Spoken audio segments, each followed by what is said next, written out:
All right. Ready? 3, 2, 1.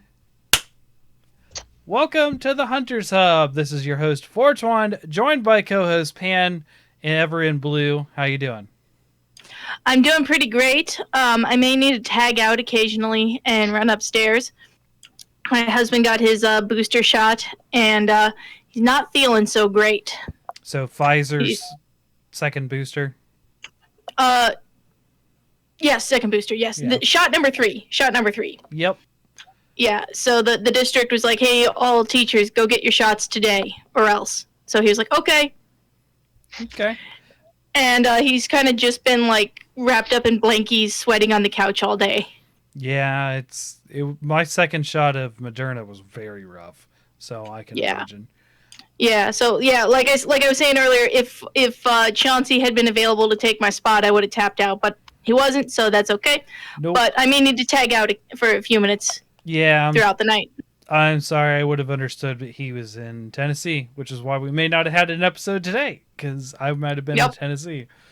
But it worked out. He got to go. So, and my brother cleaner in arms from Zombieland, how's it going, Ace? Oh yeah, doing pretty good. I was actually doing some of the solo campaign by myself, and what a nightmare the hag zombie is. Have you encountered that yet? So after you and I got done, this is Back for Blood, by the way, audience and Pan. We played the tutorial together, which is like mission 1, maps 1 through 4. We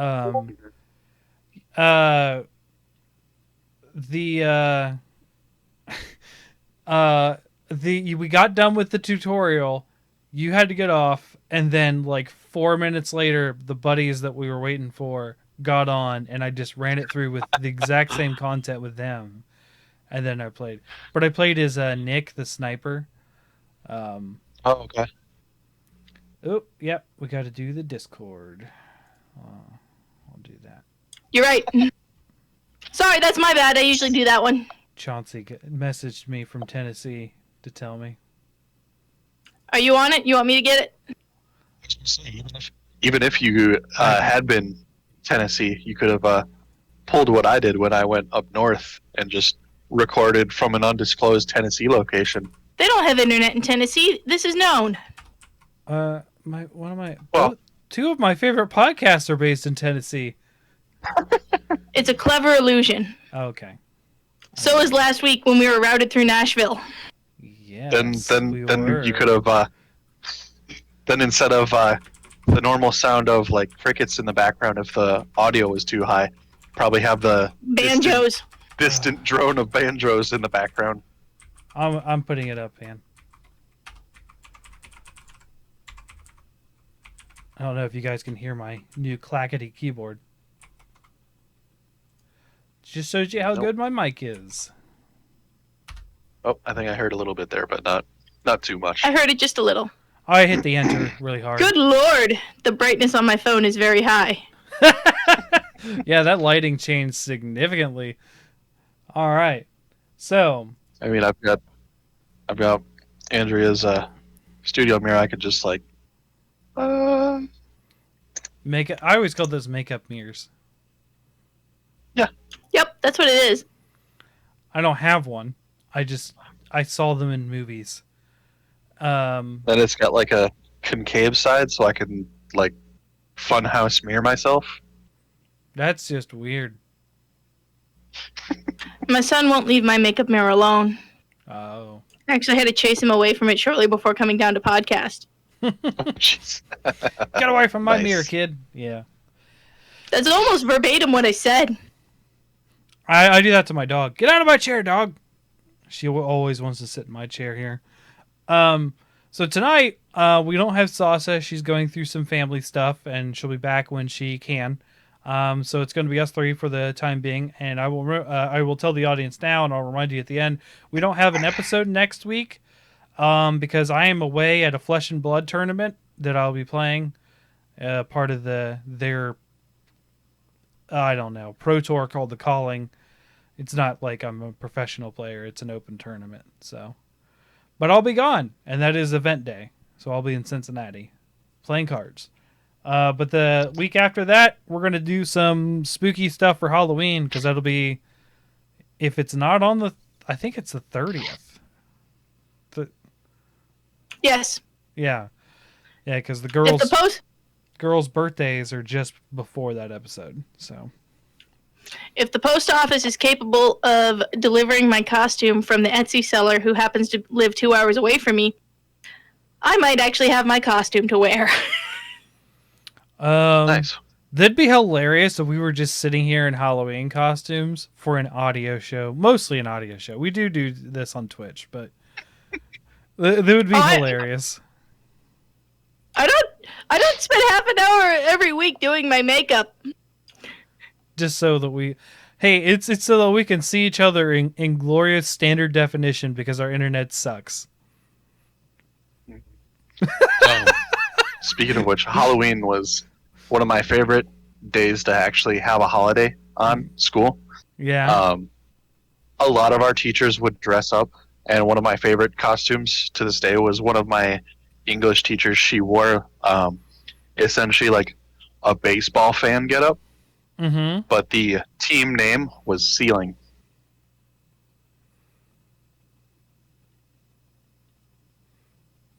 Like the glass ceiling? You don't... Ceiling? Fan. Got Ceiling it. fan. Gotcha. But then one of the other one of my classmates actually did have a debt ceiling joke. Okay. A lot of people wore pun costumes, and one year that I did dress up when I was not quite as pudgy as I am now, I wore my Deadpool cosplay, and the frickin' vice principal, goddamn him, was like, "Spider-Man, take your mask off," and I'm like, "Fuck, not Spider-Man." The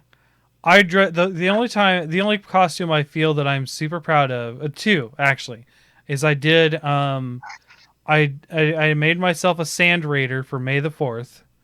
So I had like a robe. I think I've showed you guys that picture. I made it out of stuff at the house. Like I rolled cardboard around like a wireframe for my mouth. I put toilet paper rolls for my eyes because they have those weird binocular things. Wrapped my head in like this like brown cloth and put on like a brown fuzzy blanket for like a robe. The other one I made myself a barbarian where I had like a tan, just brown sweatshirt, and I stuffed it with cotton and drew muscles on myself and carried around like a bunch of swords and axes and stuff. Like, it was fun. Nice. I did that for band one year. We had like a Halloween parade we had to do. So, we are going to talk about games in some time periods we feel should have some more games, and a little bit about what we would like to see out of a game in that time period. So a little bit of our own like make a game thing like we've done before, except we're going to talk about in specific time periods that we feel are not well represented. I would like to ask the group here. Now, I didn't specify time period. So, are we talking Earth only? Human civilization Earth, or? Well, if we do that, then that like excludes stuff like steampunk. Right, I understand that. So, so maybe a better phrasing instead of time period would be setting. Setting. I think a setting is a better word for it too. I have a backup that is I have a way to do all three within Earth history is the way I'll put it. Then I have a backup. I had a backup for Earth history if the third one didn't matter. I'm going to pull a pan on the third one from last week's episode. Dun dun dun. Sorry. I'm so excited. I was pulling a belt from The Croods. Gosh, I love those movies. Have you guys seen The Croods? So good. Very good. Very good kids movies. Also with Ryan Reynolds, because I saw Actually, what I saw today was Free Guy, and his character's name in that is Guy, and his name is also Guy in the Croods. He plays a character named Guy in the Croods, so that works out. Anyway, so we're going to talk about games in specific settings and a little bit about those games, and then we're also going to go through Walmart stories, which we had a good laugh last week thinking about all the crazy Walmart stories we could have. And when I sat down and thought about it, mine are rather boring, but I will try.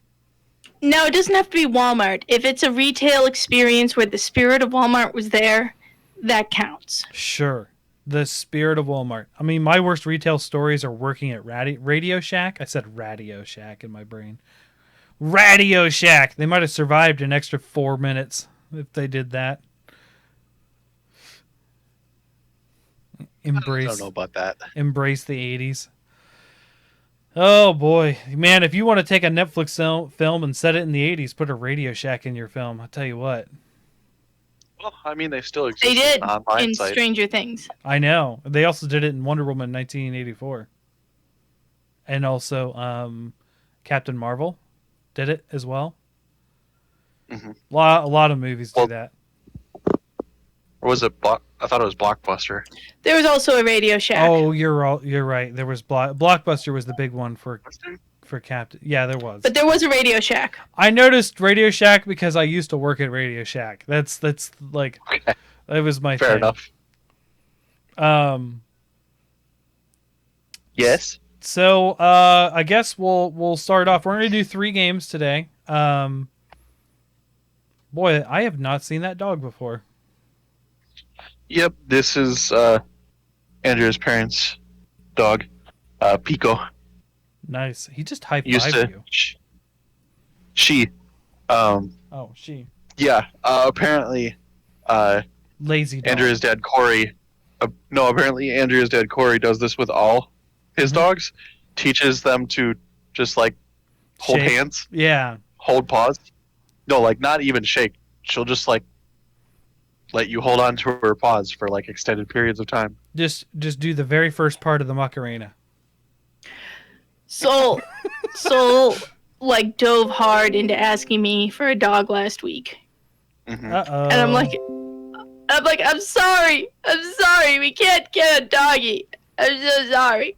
Yeah. My landlady's scared of dogs, Oh, okay. and she lives on the other side of the duplex, so Yeah, that makes sense. no getting away with that one. I told him when we move to a new house, we can get a doggy. Then he wanted to know when we're moving to a new house. Yeah, see, I pulled that with the girls. I get asked that all the time for their hamster. They want a hamster. When I was like, when I have 10 grand in savings, buddy. And that's a long time coming. Yeah. In this day and age, yes. All right. So, who wants to start off with their game in a setting? I can. Okay, Ace. What's your numero uno? Number 10. Well, not in any particular order, but Sure. because in either middle school or high school, I was a big nerd and watched the Discovery and History channels a lot. Can't remember if it was. I think it was just like a limited series they had, but they had a series where it was like Earth after humans. So they like progressed like hundreds and thousands of years. Yes. If humans just blinked away, essentially. That's the crazy series in which they talked about. This is based on a book actually by an he was a famous ecologist. I can't remember his name, but Was it Jared Diamond? maybe. But it's called speculative evolution. There's an actual term for it now because of that series and those books. And you're talking about the things with like the arm walking bats that use their legs as hands, right? No. So that's something else. That's something else. No, this is just like what happens to all evidence of humanity in the first year, I got 5 years, 10 years, etc. I thought you were I talking think about it like was- super far in the future No. speculative No. evolution stuff. Okay. No, this goes out to I think up to like 10 or 20,000 years after people or something like that. I think so. Yeah. No, And basically, you're right. Yeah. yeah, basically the pyramids survive and Mount Rushmore survives, Hmm. and that's it. Yeah. Well, So I was thinking, sort of like in a similar vein to that weird cat game that I'm still waiting to see come out on PS5, and then the one where you play as a sugar glider in the forest. Sort of have like a game where like humans are just gone, and you play through like different periods of time after they're gone as Have like different animals. Have you played Tokyo Jungle? Because that's exactly what that is. Yes, this is Tokyo I've not- Jungle. Tokyo Jungle was a PS3 game. So, Yes. Tokyo Jungle is a survival action game where you are an animal in Tokyo after all the humans disappeared. Yep. There's a bunch of different animals you can be. most notably of which is a Pomeranian, which is terrible to play as because the I freaking would imagine lions, so. the lions kill you immediately. Yeah, Pomeranians aren't really a breed that I would say are fit for survival. No. It's a fun Um, series though. You can be a gator eventually. I like that. hmm Basically, all the zoo Yeah, no, animals escape. Yeah, because like in that series I was talking about, they like start off with like day one how like all the pets are like still at home and don't really mind too much, and then as the days go by, like the dogs will very likely eat the cats and any other animals and food they can find in the house, and then eventually they'll get violent and break out of the houses and stuff, and then they'll just have like dog packs and stuff.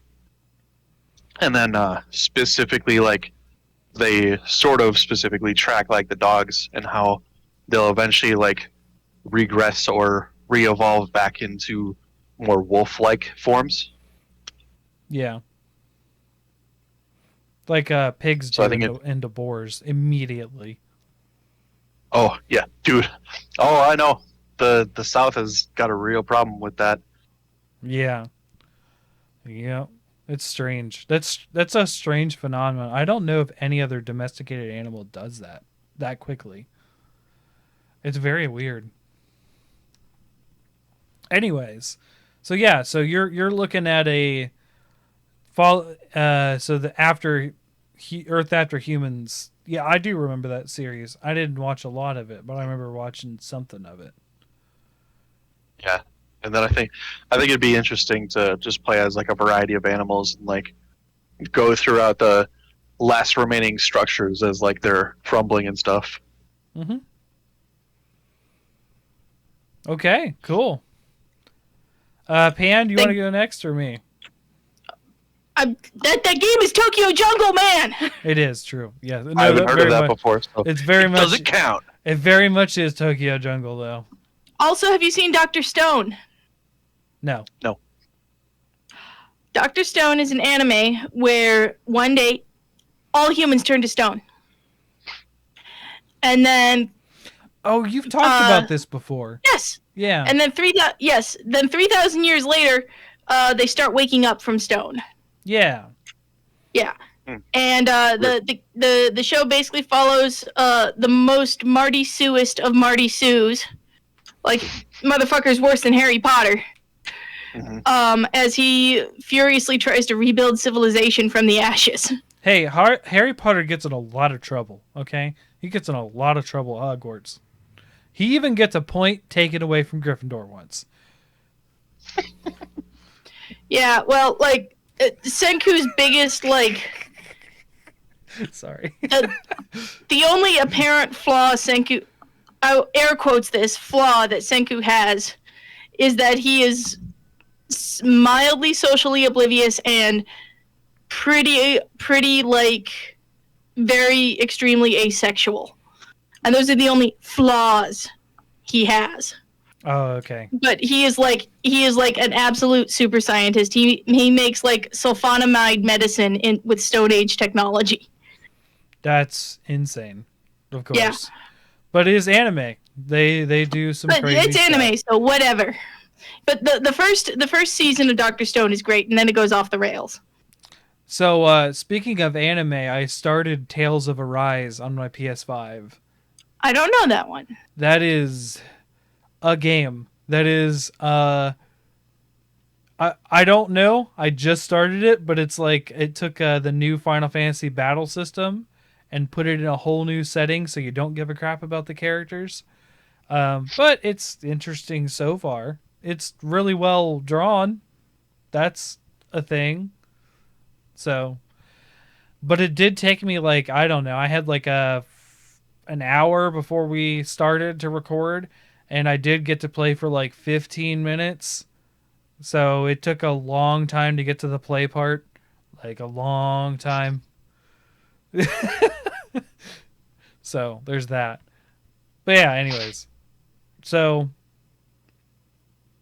Dr. Stone. It's a cool show. Okay. So one that I've got, topical. Okay. I would be very interested in some kind of, I guess, like personal drama game, or I'm not totally sure what kind of game this would be. Maybe something not unlike This War of Mine or something like that. That Sure. basically takes place in the waning years of World War I, and in the few years after, as the Spanish flu begins wiping everyone out. You'd be like this guy who, like, you know, like survived like the worst. Whoa, Ace just stopped moving there for like a full minute. Okay, but you'd be like this guy who survived like the worst battles of World War I, and like 9 out of 10 guys in his unit just like got killed by like mustard gas and all this other crap that was around before the Geneva Convention. Right. And he finally makes it home, and everyone he knows dies of the Spanish flu. Oh, rough. Because that happened. I was trying to think of the game that they have a sequel on PS5, Ace, with the girl that has superpowers. Plague Rats? No. No, that's Life is Strange. Life is Strange. That might be the kind of game you're looking for. Yeah, or something like that. Yeah. That's what I was trying to think of. A Plague Tale I have played. I like A Plague's Tale. That is a good game. That's it. A Plague's Tale. Plague's Tale is very good. I played it during the pandemic. It was so fun. Or some sort of like a David Cagey QuickTime game where you play this guy where he's got so many like narrow ways of surviving to his happy ending. Yeah. And that's the goal, is to like QuickTime event to your way to the happy ending.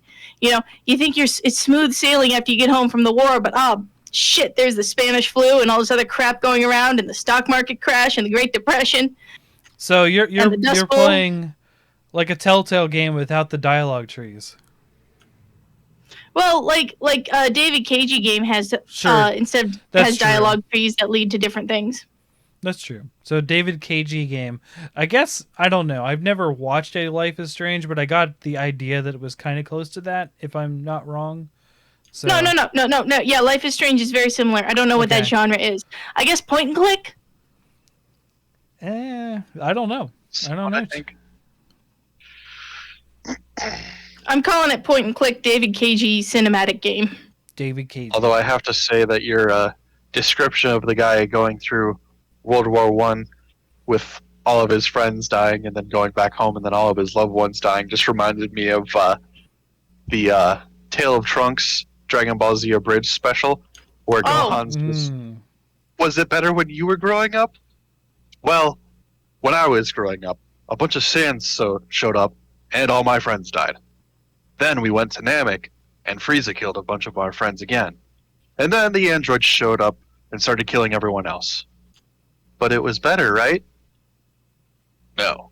I just in this video game I imagined. Well, I was actually more thinking of Robin Hood Men in Tights. Oh, okay. Robin Hood makes it home from the Crusades, and his family castle is being repossessed by the government because he didn't pay his taxes while he was gone.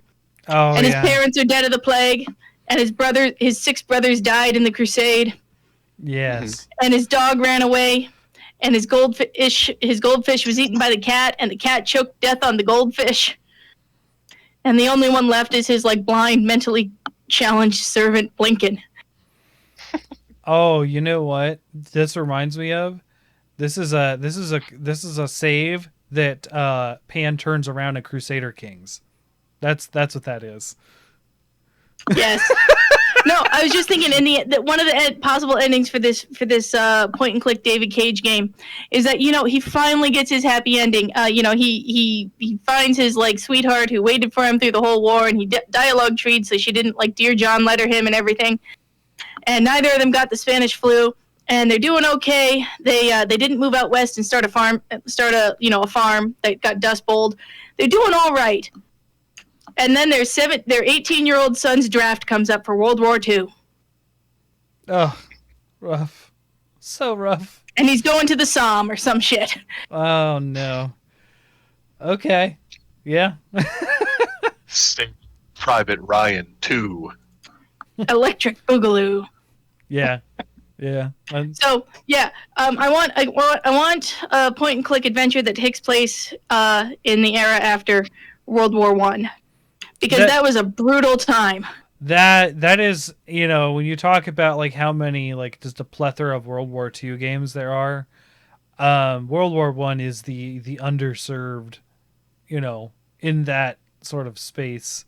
We don't get a lot of stuff in the Korean or Vietnam War aside from Call of Duty. Call of Duty touches on that quite a bit, but yeah. Okay, World War. I considered. Go ahead. Imagine a psychological horror movie set post World War One in a war triage with all the soldiers that suffer from shell shock And PTSD and stuff. Oh my gosh, yeah. I mean, like, yeah, if they went through World War I, they saw people's faces getting melted off. Yep. Well, also just like the constant barraging of mortar fire and stuff. Just like, imagine, what is it? What? Come on, it's like one of the Outlast. Outlast, but like, no future tech. It's all set back in the 1930s, is it? Yeah. Yeah, it'd be the 30s. Wow. Okay. So, mine's a little bit more uplifting, I guess. No, only despair. Hold on. There's despair that follows this game. But so this is what this is the game that sort of inspired this idea when we talked about Assassin's Creed 3, because we don't see a lot of Revolutionary War games. So I would like to see an Eastern U.S. pre-colonization, just before the colonization, which is where my tribe originated from. So it'd be a Mass Effect-like game, which is kind of the same thing. You have both dialogue trees and action. And you're playing as a member of a tribe and just going through the story of the tribe. And almost kind of like the movie Apocalypto, the end, the ships arrive. And you're like, oh, no. Like, yeah, oh, fuck. Like, what now? But, like, there was a lot going on before colonists arrived, obviously. And I'd like to see a highlight of that. And we see a lot of, like, when we talk about Native Americans, we talk a lot about the Western U.S. We talk a lot about, and if you talk about Eastern U.S., you hear a lot about the Cherokee. But that's because the Cherokee are known for the Trail of Tears to move out west. I was going to say, because they have good PR? Yeah, maybe. They were also a lot larger than a lot of other groups here, I think. Yes, Ace? Then with that, you could do like a sort of alternate history DLC, sort of like the Tyrant George, and you could have it where the tribes unite and kill Christopher Columbus and his barbaric ass. Well, he wouldn't have landed. He wouldn't have It wasn't landed Christopher in. Columbus, but yes. Yeah, he wouldn't have landed Well, there. like, But yeah, that's the Apocalypto. Vikings, I know, were there before. Right, right. But like, have it sort of be like, hey, there's this guy that's here, and he's doing all this shitty things. These shitty things. We're not going to tolerate that. Let's unite and take him out. I guess there was a lot of Like shit. there was a lot of intertribe relations, both positive and negative, before that. So that was more along the lines I was thinking. Like one thing I know, I don't know a ton about our tribe, but one thing I know is that during war we like to wear owl feathers because other tribes thought that was a symbol of death, and we didn't. So we were just like messing with them, and we would bring owls into battle, and people thought we were like That's wonderful. masters of death, and we're just like, it's just an owl. So that reminds. Okay, you know Ace Ventura 2. yes. You know when the two tribes are about to like go murder the shit out of each other, and Ace just runs past them with their sacred bat, and they all just instantly like drop down on their knees. Yes. Yeah. I don't think it was akin to that. I think it was just an intimidation tactic. But yes, No. yeah, I know what you're talking about. It's a bit like running around with sides. Yeah, yeah. It's like, holy crap! What are these people? So I'd like to see some of that explored better, because it's just a hole in video games, right? We talked about this with the very controversial game that. This land is my land. Is that what it was called? Something like that. This land is my. I can't remember. That's actually the name of the episode too.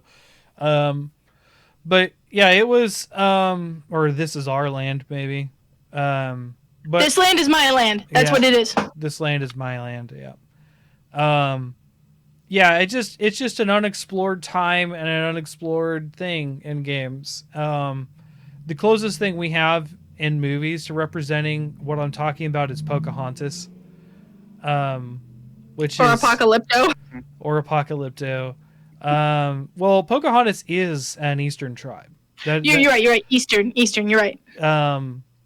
Not a South American or Caribbean tribe. Yeah. But Pocahontas now. I've said this a couple times before, but my grandfather was part of the drum team in Pocahontas, and I do believe wrote the drum songs. So we were involved. The tribe was slightly involved in that, but yeah, it was. It's like a Romeo and Juliet set in colonial U.S. essentially, and that's not really the way it went. Like most Disney movies. Wasn't Pocahontas like 14 or 15 at the time? It's not just an age thing. It's the fact that she was raped and then sent off to Europe and forcibly married and died, and yeah. And then got smallpox and died. Yeah. Yeah. You know, the Disney story. The Disney cover up. The Disney lift up the rug and sweep it under, just like in Snow White, where she lifts up the rug and sweeps it dust underneath the dwarves. The Disney facelift to the horrible truth. The Disney lift to the truth. I love it. So that's my first one, and this came up because the Assassin's Creed 3. I like that because it does deal with Eastern tribes that not a lot of the games do. So there we go. That's my first one. So Ace. Number 2. So my number 2 could technically take place at any time period in Earth's history or future, technically. My idea would be that it would be like a major environmental disaster and like surviving it, or trying to at least. So like theoretically you could do like Pompeii, or like the San Francisco earthquake in the early 1900s or 1800s, whenever that was. Okay, so recently a survival I watched game based purely on a natural disaster instead of zombies, for once. Yeah. Okay. Like for it, like specific example, I was going to go into. Recently, I watched the anime on Netflix, Japan Sinks 2020. You talked Um, about this, the one with the bonk. Yeah, yes, yes, with the monk. the coconut bonk, the Scooby Doo coconut bonk. the the scene that was supposed to be serious and saddening, but like just with how swiftly it happens, is just can't be taken seriously. And then Oh you add yeah, a Scooby Doo coconut bonk to it, and it's just hilarious. Um, yeah. but no, like that anime goes through like people just like going through their normal lives, and then all of a sudden an earthquake hits, and they're like, "Oh wow, that was I think the worst we've had in a while." And then like people sometimes do, they forget about the aftershock, and the aftershock just fucks everything. Mm-hmm. Like one of them, like because the whole anime centers around this family that's trying to survive the event, um, and the sister in the family, she is like a fledgling track star, so she's like in a locker room when this initially happens, and so when she comes out of it, she's just in the middle of like collapsed ceiling, her teammates crushed under lockers and stuff like that. Um, and at the time, the mom is coming home on a jet. The dad is like working construction in a stadium and was like on scaffolding, so he comes to and he's like still hanging from his security rope and stuff. Uh, and from there on, it's just like a nightmare of a situation because Yeah. Japan literally sinks. But I actually marvel that anime because it's a lot about like the resilience of the Japanese people and coming together. Although it does have some really goofy and stupid moments to it that I think could have maybe been trimmed out. Bonk. But Yeah. well, yeah. Dude, not only you that, really but gotta there's- watch Dr. Stone. I can write it down. There's like a Hey. like an arbitrary rap scene. We that still gotta comes- watch Primal too. I tell Oh, you, I watched I that. found that in physical media now. I have an actual DVD of it now. Neat. So No Blu-ray? no, they didn't have it. Walmart, I tell you, Walmart. Nice.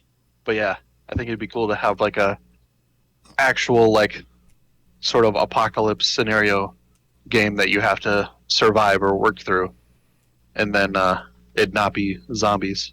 Yes. Not necessarily like a day after tomorrow or 2012 or something like that, but something a little bit more feasible to survive Sure. than those movies sort of set up. Although I did have, we did have fun playing Back for Blood together. That was fun. Oh yeah, I did have fun one-shotting tall men. They have a giant zombie called a tall man pan, Oh. and you can one-shot them with an axe, and they're supposed to be like this super like awful monster, but you just wait for them to attack, walk to the side, take the axe, cut their arm off, they're dead. Mhm. It's fun. So back to that. Mhm. Have you encountered the hag yet? No, like I said, I've only Hag played the is tutorial. horrible. Do they have Picture Cthulhu monster. what? And yeah, it's like a Cthulhu monster essentially, like almost the same height as like the tall man. Except instead of like grabbing you with its arm, it'll grab you with both arms and try to like swallow you. What? Yeah. Oh, I'm not Sweet. looking Just forward to wait till you this. get to it. Oh my gosh. Yeah. Okay. It was Ugh.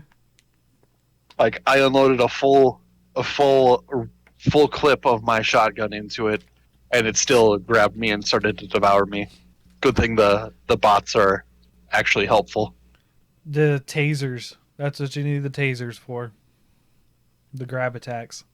Okay. So, Japan is sinking the video game. Sure. But a natural disaster, essentially, yes. Surviving a natural Yeah. disaster. Okay, it's an interesting one. You don't see a lot of like there's a lot of classical things of like you're talking like man versus the supernatural and man versus man. You don't see a lot of man versus nature in games, and that'd be It's so easy to do too. yeah. You think Monster Hunter. I mean, Monster Hunter does it. Yeah, there is no. Monster Hunter Apocalypse, where the monsters actually win and destroy all of civilization. It already happened once, right? Well, now it needs to happen again. Ooh, that would have been a good choice to play a Monster Hunter before the Dragon Wars. Ooh. Fatalis and Safi Jiva mate to create a Ultra Elder Dragon. Eldest Dragon.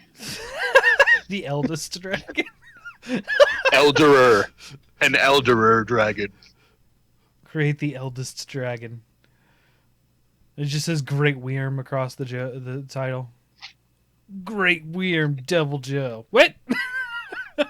Could you imagine if they gave Devil Joe like actually long and opposable arms and stuff? Oh, have you seen How freaky that would be. Have you seen there was a thing on Twitter that was a Devil Joe mixed with a basil geese? Have you seen that? Yes. I have not. Oh my gosh, it's like a Devil Joe wyvern. It is so scary looking.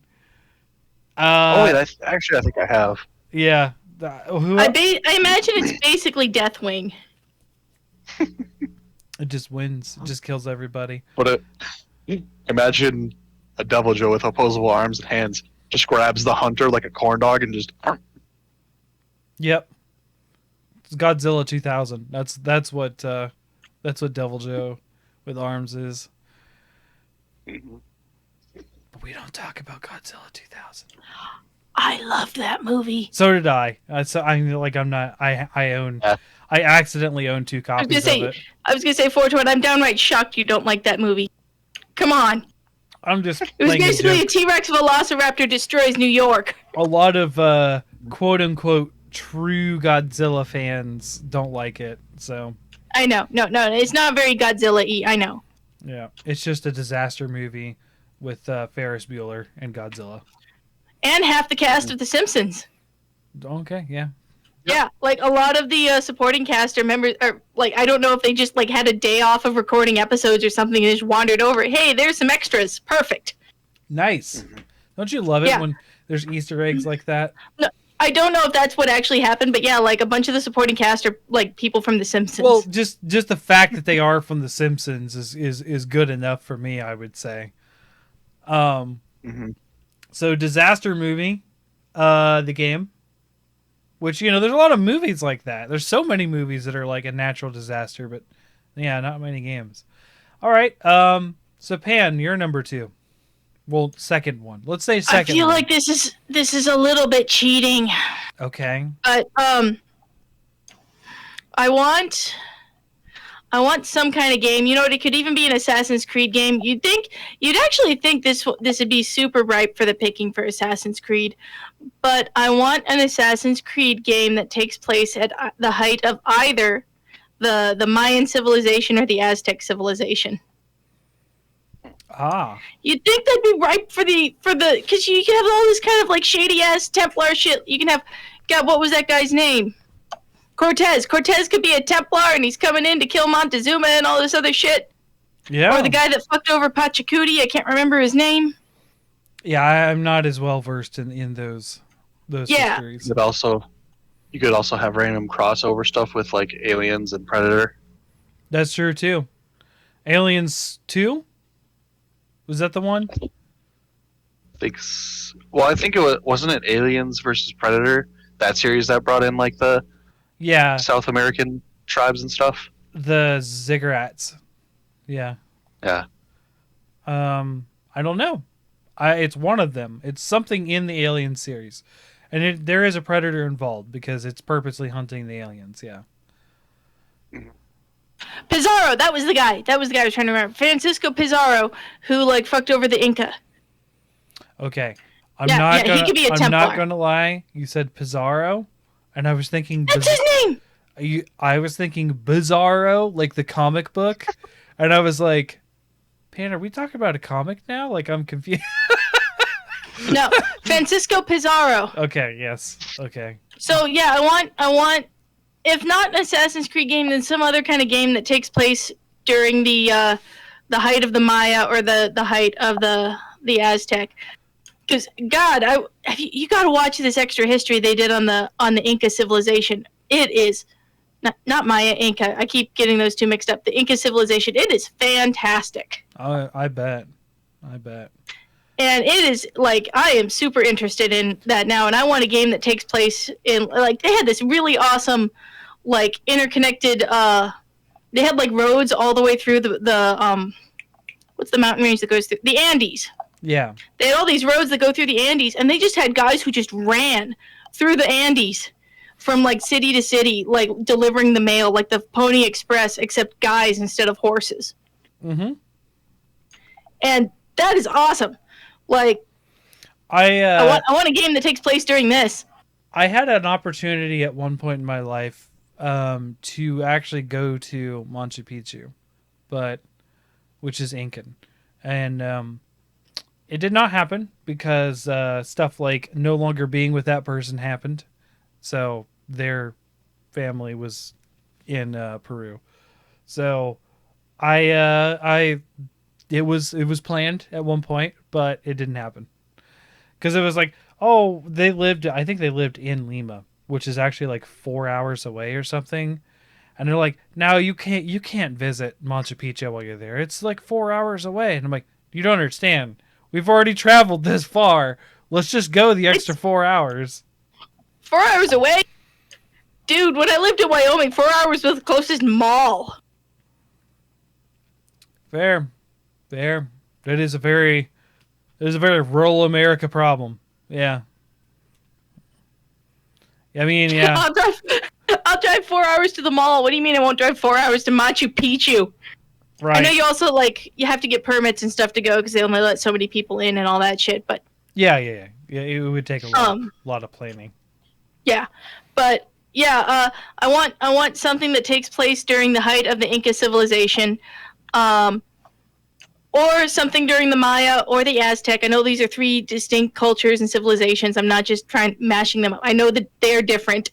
Yes. But they're all all three of them are very like unexplored in video games, except for one notable one is the Sunset Invasion DLC for Crusader Kings 2, which you knew that was coming. I did not know it was coming because I forgot about it. But having said it, I know that's a thing, and you have talked about it. Yeah, you just get this random event where like 500,000 Aztec warriors show up in Spain. It's actually randomly decided where, but usually Spain, and they just conquer the shit out of everything. That's unfortunate for Spain. Very unfortunate. Yeah. Also, deserved. Yeah. No, yeah, the community kind of threw a fit when that DLC came out because it wasn't historically accurate. But then everybody started relaxing about historical accuracy when you can crown a horse. More expansions came out. Yeah. When you can crown a horse, yeah. Oh man, I will say that Civilizations actually has all three at some point in the series, I think. If I'm not mistaken. Okay, so I know in Civ 5 they have the Mayans. I can't remember. Yeah, Civ 5. Okay, yeah. So they've got Pachacuti. Yes. For the Inca. They have Montezuma for the Aztecs. I don't remember who they have for the Maya. Okay, who was the green with the yellow sun? I'm pretty sure that was the Mayans. I didn't play near as much Civ as you. If Steve wasn't upstairs dying on the couch, he would answer this in our chat. Fair. Yeah. Our chat superhero Steve is not here. Yeah. So anyways, I'm looking it up. Okay. So game said that I don't know where Ace went. He did say okay, yeah. So we have Pachacuti for the Inca. That's the green sun on the yellow background. Okay, that's Inca. Okay. There's the Iroquois, who are led by Hiawatha. Oh, Pakal. Pakal leads the Maya. Mm-hmm. That's right. Pakal was dumb. I almost spit my water out I didn't on like that one. playing him. Okay. I'm sorry. Yeah, Pakal was dumb. Pachacuti was actually super good, and so was Montezuma. Iroquois, though, are United States. That's a eastern U.S. tribe, I believe. Yeah. Yeah, I was just listing off the different like Native American tribes Sure. available in Civ 5. Sure. So, yeah. Oh, yeah, and then there's Kamehameha with the Polynesians/Hawaiians, and Kamehameha was like fucking broken. Yeah, I mean, they killed a lot of Saiyans. It certainly did. Yeah, I know. That's what it's based off of. I know. I was wondering if you were gonna. I was wondering if that was where you were going. Apparently that struck Pan the right way. So. Damn it! They saved the world so many times. Yeah, and KO Cannon as well. His backup. Kaioken. Oh yeah, there you go. I always I thought what? Kaioken times 2! Kaioken.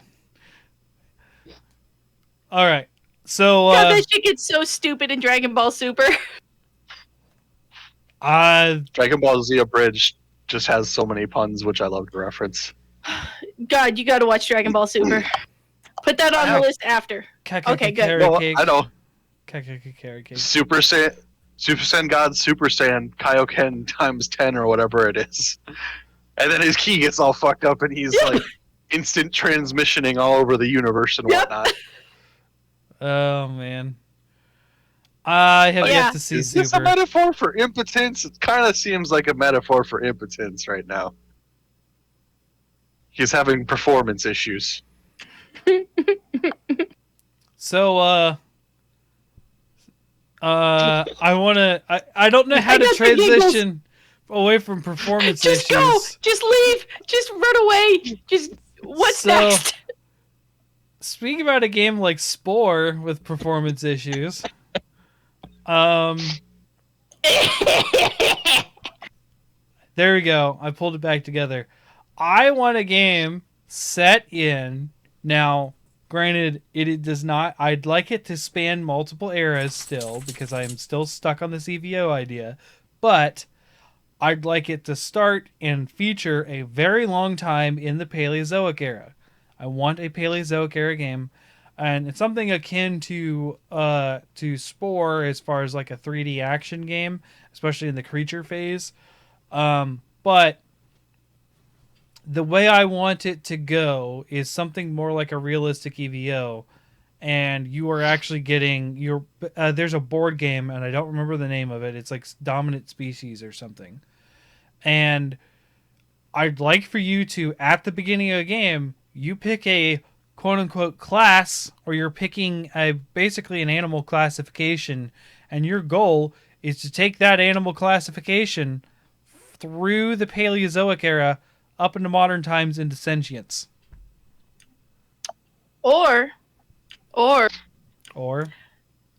your classification survives the Holocene.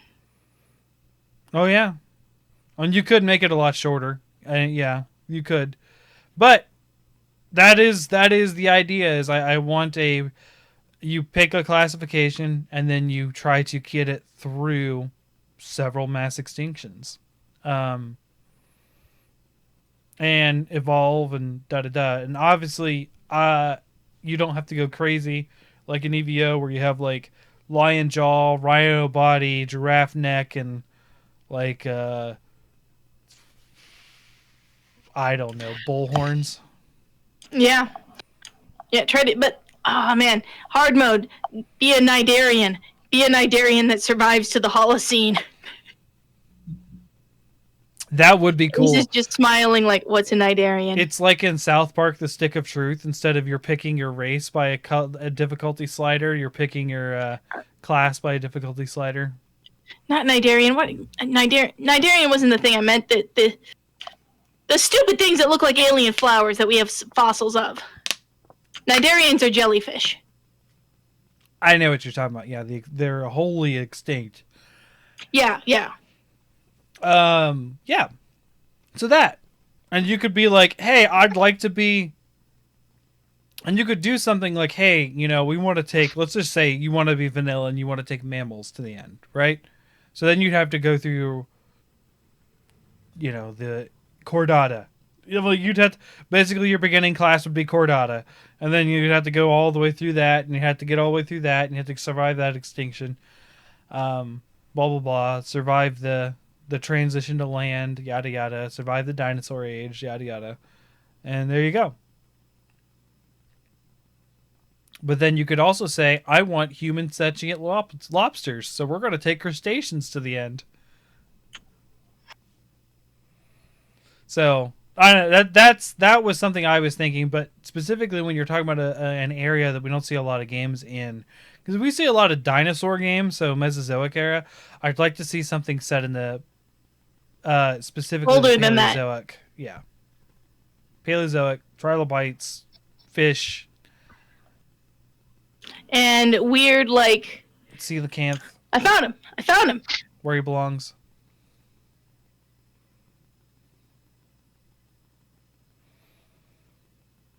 Pan is looking up this. Damn it! Stupid pop-ups.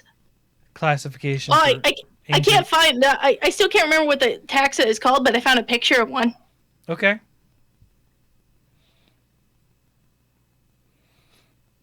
So yeah, that is my idea. I have talked several times about an EVO. The fern-looking things. Like game. Okay.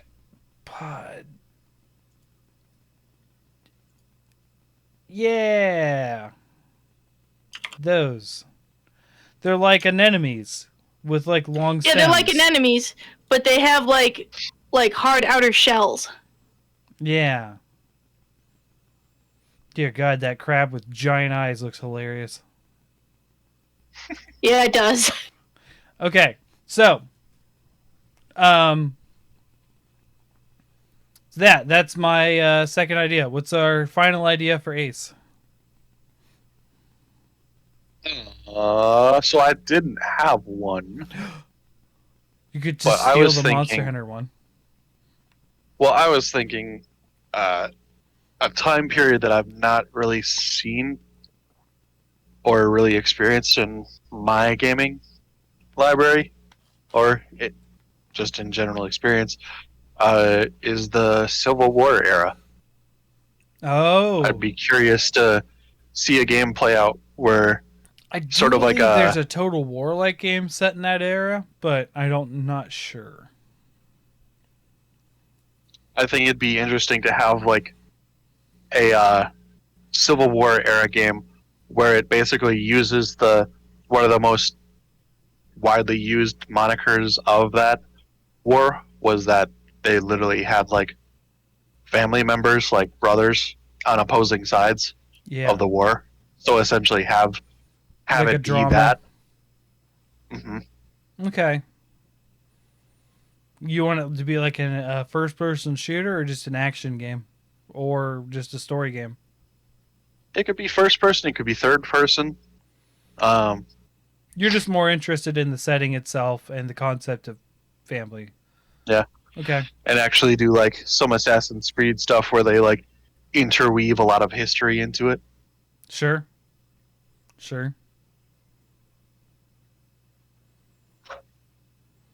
Although I hate that about Assassin's Creed when they do it sometimes. Da Vinci did not come up with arm blades, okay? Da Vinci was not that cool.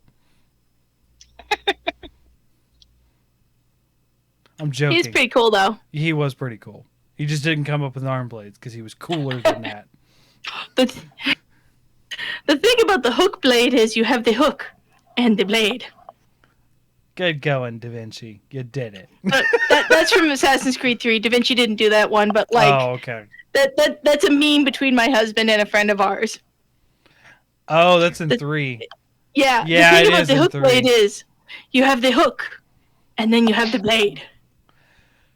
Okay. Yeah, I fucking guessed! To be fair, That's one of the things I like about Assassin's Creed 3 is that a lot of times in my experience within my own tribe, so I can't say for all Native Americans, it was like, yeah, you dumbass, what do you think it does? Like that was like their mentality a lot of the time. Like, are you really that stupid? Come on.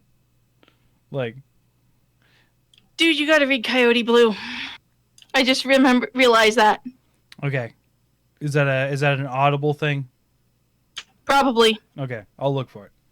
I've left off at The Witcher at the short story where they I corrected myself. Steve said I was saying books and that wasn't right, but when they say book whatever in the Audible thing, it kind of leads me to say book, but whatever. Short story of Yennefer leaving. Or was that the last one I listened to? It's either Yennefer leaving or The Bank. Dude, Yennefer leaves a lot. Okay. In this thing, what do I call this collection of short stories number 2? It's the first time I've heard it. So, dude, he's like half asleep on the couch upstairs. It's fine. okay. Anyway, he's not here to come down on you over that. Okay. So, anyways, I will finish that at some point. But I've been catching up on a YouTube backlog and playing some games that I don't like to split focus on. So, although one of them I'll talk about later tonight, I start to want to split some focus on because it's getting weirder. Anyways, I'll talk about that later.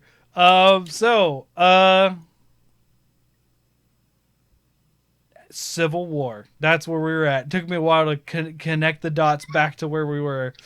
Civil War. You know what? You could just make a Wild Wild West game. There you go. Weird West. That's an awesome genre, and I want more of it. Yes, but that's not what I want to talk about. Okay. So what's your last one tonight? Unless you have more to say on it, Ace. I'm good. Okay. I mean, I didn't have a lot much to say in the way of a third one. Sure. Yeah. Okay. Pan. I want a Trojan War game, for fuck's sake. Interesting. Okay. Do you want it to be fantastical or do you want it to be like realistic? Both. Okay. I don't care. Either or, both, and either in or between. both. Yeah. Yes, I want a fucking. Why the fuck don't we have a good Trojan War game? Because everyone is not going to fall for the Trojan horse trick. I was just giving an answer. That's not why. It's just throwing in an answer. Look, we can do some RTS shit. Look, we can do. I think there actually is a Trojan War scenario in Age of Mythologies, and I think they have the Trojan horse. This is a Chauncey question that I'll have to get back to you later. I think there is a scenario for that battle. The Trojan War lasted 20 years. There's not just one battle. It's Age of Mythologies. What are you gonna do? Like that could last 20 minutes, which is like 50 years in the timeline. So yeah, I want it could, we could do some kind of RTS, we could do a tower defense, we can do some sort of RPG because there's a lot of different heroes involved. It could be a hack and slash game. Could you imagine if you're doing the tower defense mission and you're the idiot that accepts the Trojan horse? Could you you get an achievement. We've tricked you again. The thing is, I read Stephen Fry's Troy recently. And by recently I mean like 2.5 months ago when it came out. Sure. But they built the Trojan horse bigger than the main gate of Troy could fit. So they actually had to smash down the gate to bring the horse in. Plan super succeeded. Yeah, and then they had to just like board it back up with like shitty plywood. Oh no. See, this is why you never hire IKEA to do your work.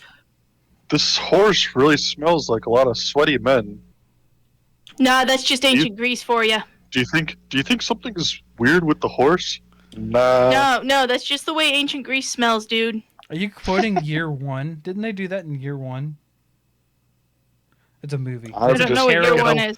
It's a off terrible the top movie. of my head. Okay. Or the Greek Dark Age. That'd be cool. Okay. But it's interesting because like we don't actually know what happened during the Greek Dark Age because it's the Greek Dark Age. They didn't have candles. It was dark, and no one knew what was going on. No, we have like a whole ass civilization that we have like artifacts from and everything. We have no idea how to decode their language because it's not related to anything whatsoever. Their alphabet is indecipherable to us. Wow. The nearest language to them was decoded in the 1960s. And like we've been digging up stuff from them since like since we started digging up artifacts. Right, since we started stealing people's stuff. Yeah. Hey. It's European on European crime in this one, okay? This belongs in a museum. My museum.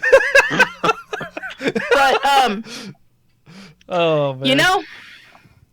I really I find it to be a crime that there's no decent Trojan War game. Come on, God of War. Come on, just stop over at Troy for a little bit, can ya, please? I don't know. They might have in the PSP titles, but I didn't play those. Yeah. I don't know. But yeah, I'm very let's do a good old Bronze Age game. Okay. All right. 300 the game. Now No, that game was shit. 300. Hey, it was a good movie at least. I've told you guys about Give me oiled up men with spears and shields. I've told you guys about when I saw that in theaters, right? 300. No. Where I exactly missed the sex scene. So I was with with my brother and my ex-wife, who was just my girlfriend at the time, and I was like, I really had to go because I had like a large Coke, and I was just like, I really got to go. I was like, all right, it looks like a lull. He's standing naked, looking out over the horizon. I'm gonna get up, I'm gonna go pee real fast, and run back in. So I walk in, literally, and I've seen the movie a couple times now. Literally at the exact end of that scene where he's out in the field talking to he's like, what were they called? The other group of people that were like the artists. The Persians. Oh, the artist guys. The Athenians. Yeah, the Athenians. The Athenians. Yeah, he's literally like walking up to talk to them, which is literally the second of the next scene, like there. And I just missed that scene entirely, and I found my my ex covering her eyes in embarrassment, curled up in a chair next to my brother. Because we were in high school. Oh, what? High school. Right. Okay. Yeah. Right. Okay. So, it was funny. My sister and I convinced our dad to let us go see that movie. Nice. He bought us the tickets and said, "Have a nice night, girls," and we did. Nice. Oh, we watched Gerard Butler run around in his underwear for 2 hours. Oh no! I love that movie. I unironically love that movie. Same here. It's a really awesome movie. It is. I was gonna say a game I've been trying to get you to play forever, Pan. Titan Quest is kind of set in a mythological time period of this in Greece. Oh no, I'm fine with fantasy Bronze Age. Yeah. Just like there's fantasy Middle Ages, and there's fantasy Bronze Age. Yeah. I'm totally cool with fantasy Bronze Age. Let's do it. Like the last decent fantasy Bronze Age game I've played was Age of Mythology. Mm-hmm. I didn't play the God of War games until Dad of War. Okay. I mean, God of War was really good. 1, 2, and 3. They were good. But they're not Trojan War at all. They are Bayonetta hack and slash. What are they called? Spectacle fighters. Yeah, so it's a spectacle fighter. Yeah, I wouldn't mind a spectacle fighter of Troy. Titan Quest is really good. Actually, another one set, a good one, very good one. It's first set in the Crusades, but then is set in hell. Is Dante's Inferno, the spectacle fighter of Dante's Inferno from that era. I I remember hearing about that game a long time ago. It was when that good. came out. Now, I got a little squeamish. Like, there's like a lot of I mean, you're in hell, right? So it's supposed to be debauchery and that Yeah, kind of stuff. Dante's hell even. Right. So, the Maiden of Lust, there's a lot of like sex and boobs and stuff in that game, and it's just like, oh yeah. Until I played Succubus. I mean, Succubus is way worse, but that was like the most that I had seen in a game up until recently, which I will get to because I have more stories to tell about that game today. Oh boy. Anyways, so all right, so last one was Trojan Bronze Age Greece. I want the Trojan War, really, but I'll take any Bronze Age game. Okay. I do still suggest Titan Quest. I was really into it just before Diablo 2 because it's the same style of game. So, still haven't beat all 3 modes. Oh well. So my last one, and I would tell you guys my backup that was set in Earth first as just a throwaway because I didn't have more to say other than that. But I was thinking of like, I even have a title for it. It's called Lover's Lane, a 1950s dating sim. Yes, You don't see him. I would play the shit out of that. Right. So, but if that were to happen, just real quick, you could pick whether you're a boy or a girl, and you would have options for both sides. I would say that would need to be a thing. It'd be really interesting finding the secret, because there's always the secret gay option in those games. Oh gosh. That would be fascinating. And then, given the right circumstances, you could die in that one as well, because they would totally kill you in the 50s for that. You find the secret gay option, and you're in Stonewall riots. No. Oh boy, that'd be rough. That'd be a really rough situation. No, so the one I wanted to get by, and like I said, I'm pulling a pan on this one. We're going to D&D land. I want to see an action RPG set in the time of troubles in the Forgotten Realms. And if for those, I don't know real D&D lore, so whatever. So the time of troubles is a period of time that wasn't very long. All divine magic and all arcane magic was gone immediately and without warning. They'd have to call it something else. Well, there's the spell plague that did that as well. But actually, it wasn't that arcane magic was gone. It was now chaotic. Like wild magic. That's worse. Someone actually like blew themselves up trying to do like a fireball and stuff. Like it was just. Oh yeah. So Fireball. But all the gods were unable to communicate with their followers, and there was a lot of dealings with the gods being like, "What the heck? Like, why am I suddenly lost I all should of do my this event power?" in my campaign. So the Time of Troubles as an action RPG. And you could do it. You could be the deities. You could be just the player characters because, hey, I'm a paladin. I'm bad A. I'm suddenly demoted to less than a warrior. What's going on? And now the warrior and the barbarians are king. This even affected druids because druids are technically divine magic. And it was Ooh, that'd be interesting if you play as like a god who is like descended to Earth in a desperate effort to not Earth but whatever, descended to the Forgotten Realms in a desperate play to get a hold of their followers. Yeah. There was stuff like that happened. There was deities who were in avatars that were trapped on the material plane and became mortal, I think, too. So there was stuff like that, like, oh my god, I gotta do this. Yeah. The Time of Troubles. It's actually a really cool event.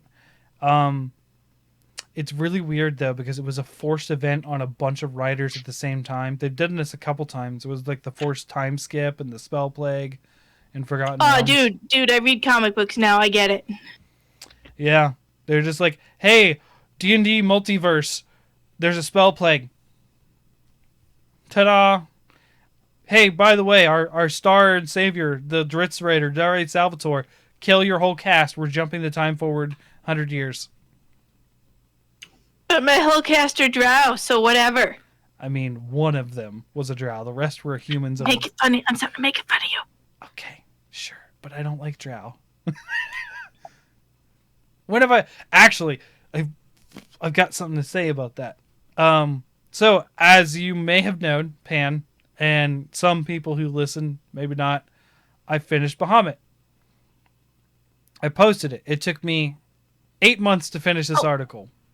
I upvoted it. I forgot to read it. I got to read that tonight. Awesome. Thank you for upvote. It's in the 500s. I did upvote it. It's in the 500s. It's doing very well. But I was trying to think of what I'm going to do next, and I want to do spiders. And I'm going to do the fantastical spiders like the phase spiders and stuff. And I'm going to try to get it out for Halloween for a spooky monster. So, look forward to spiders. And all of their... Kind of like the Wolfkin article, except I'm not going to call it Spiderkin for obvious reasons. I'm just going to call it the ecology of the fantastical spiders. I'm just going to call it fantastical spiders. But yeah. Spiderkin is not a thing. Is it? 8-legged freaks. The fantastical spiders. 8-legged freaks. I could make that like a colon, a subtitle. The 8-legged freaks. But I'm not doing driders. No driders. We're just doing all. No, those are people. We're doing all the crazy spiders. Oh, you want to hear something funny? So Hippo actually commented on my article, and he only did it to correct me because I forgot that mercury dragons were a thing. My brother and I had a conversation about mercury dragons, and I was like, yeah, that'd be a really cool dragon. So we just made up what a mercury dragon would be and put it on the article. Of course it's been a thing. And yeah, he corrected me. He was like, it's in 2E. I was like, oh. And then I put a disclaimer on my comment. I said, all right, apparently they were in 2E, but I had no idea of them, nor knowledge of them. I do not have 2E, but 2E Monster Manual. I have all the 2E books except for the Monster Manual. So, yeah. Anyways. But yeah, that's my final one is The Time of Troubles as an action RPG. An action RPG as I mean like D&D and that kind of stuff. Not D&D. Diablo and that kind of stuff, but that's also pretty good because you can do dialogue trees and discussion and story in those games as well. But you get loot because D&D is also about loot. So learning how to... I'd like to... You could play as like a paladin, like specifically as divine spellcasters that lost your power and you're trying to discover why. Yeah, like it'd be super lame to be a fighter or a ranger or something in that setting. No, you gotta be a cleric or a paladin. I know. Rangers probably have some divine magic. Yeah, they lose their spells. Which who cares? Who uses ranger spells? Speak with beasts. I mean, I used them a lot with Nil, my Link parody. I used them a lot because I was a terrible ranger in 5e. But yeah, so there we go. That is this our. This is my surprise face. Terrible Ranger 5e. Hey, it was fun. That was the point. Is that it was fun. Just full of performance difficulties. Yes, that too. So Walmart performance difficulties. Yeah. 2 times in a row. Tonight. 2 times in a row, I have transitioned off of that statement. Yes. Good job. All right. Let's go for 3. Okay. Okay. So Walmart stories. I'm gonna let you guys lead off on this. I have some very mild ones. I do not have crazy like department store stories. All right. So I'll start off with the one that inspired us. Okay. So a week and a half ago, was a very trying time in my household. Mm-hmm. My son's mattress was vinyl covered because, of course, he's a small child. You know, got to have a vinyl covered mattress so he doesn't pee into the mattress. Yeah. Well, he jumps on his bed, and that makes the vinyl rip. So we forgot to make him potty before bedtime because he had a really rough bedtime and all this other stuff. And about midnight, when this was the day Metroid Dread came out. That's why we were up so late. Oh yeah. Yeah, so about 12:30 or so when we're crawling into bed, as I'm snuggling down, my husband says, "Wait, we never put Soul in a diaper." Ah, shit.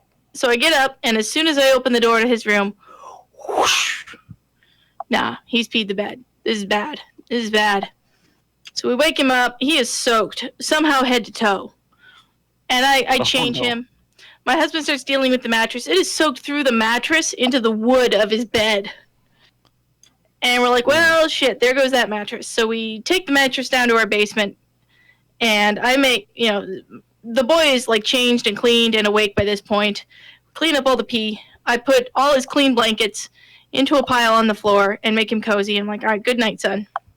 It's about 1 a.m. by the time I get back to my bed.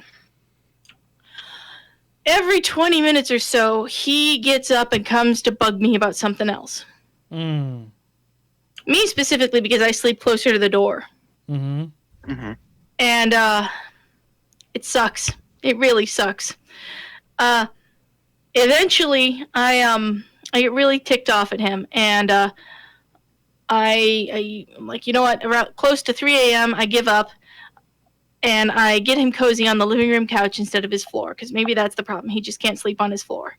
The kid has fallen asleep on piles of Legos before. I don't know what's wrong with his floor. So I get him all cozy on his couch. This all does tie into Walmart, I swear to God. Yeah, I figured. I'm just waiting for it. Yeah. Okay. I get him cozy on the couch in some blankets, and I'm really angry because at this point it's 3 a.m. and I got to get up at 5:45 for work. Oh, it's so rough. And I have not truly fallen asleep yet. Yeah. And so in my full righteous fury of not having slept yet, I threaten him with no treats, no watermelon, no friends, no nothing tomorrow if he wakes me up anymore. He doesn't get anything tomorrow. And he gets real big-eyed and just shrinks back into the couch and curls up under his blanket, and he says, okay. And I think, thank God, I think I scared him. Now he's going to leave me alone and I can go to sleep. All it takes to do that to both the girls is taking away the Switch. It's all I have to do, and they're like, they're so much like me. It's about 3 a.m. I'm crawling into my bed, hoping to get a solid 2.5 hours of sleep before I got to go to work. Oh, that's so rough. And I fall, like, seemingly seconds later, but I know it was about 30 minutes later because I saw the time on my phone. My husband and I both hear this ear-piercing wail. Mommy, Daddy, I need you! And we're like, oh shit, what did he do? He got up and messed with something. And he screams it again, and by this point we're both bolting out into the living room. And he is curled up, wailing and screaming on the couch that there is a bad guy in the house. And he is pointing and screaming at this coat rack over in the corner. Now my husband, he's still not really awake. He's suddenly freaked out and checking the deadbolts on the doors. And I'm like, Steve, he's pointing at the coat rack. It's fine. I turn on the light, and Soul calms down. We pat him on the back. I hug him. I tell him the bad guy's all gone, all that stuff. The deadbolts were done, so there was no bad guy. He calms down, and it's 3:30, 3:40. And I just look at Steve, and he's like, Chelsea, you're not going to work tomorrow. And I'm like, no, I am not. And so that's when I text my boss, and I'm like, Soul's had a night terror, and I'm still awake, so I'm not coming into work tomorrow. And he'll see. He won't actually get this text for several hours. Sure. But he'll see what time it actually got to his phone. Yeah. And so we both kind of resign ourselves to this. We're like, okay, well, it's about 4 a.m. Let's go to Walmart and buy him another mattress. Walmart. So we load him up in the car. It's a I guess kid's they mattress, have like a kids. baby mattress. Yeah, they have kids mattresses. Yeah. Yeah, it's a crib mattress. So yes, yeah, it was like $30.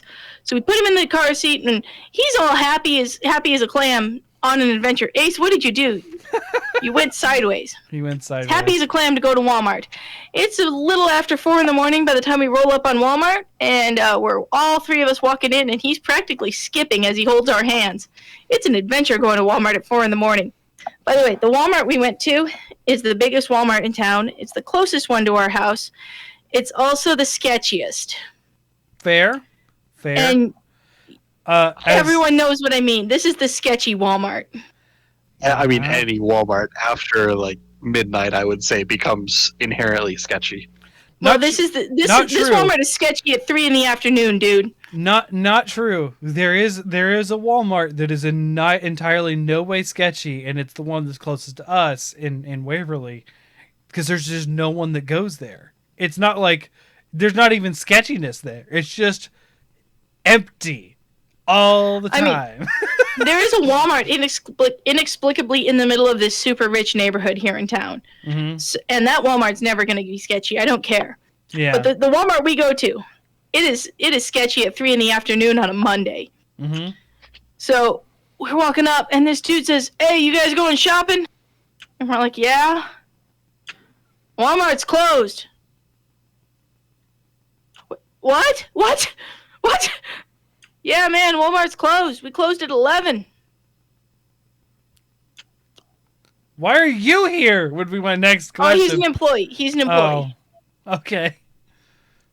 But why? And I guess they could be a stalker, as in stalking. Yeah, night items. stalking is what I'm guessing. Yeah. Well, my husband and I both contain our swears. We get him back in the car, and we spend a desperate couple of seconds Googling the other Walmarts in town. They're all closed at 11 and open at 6 a.m.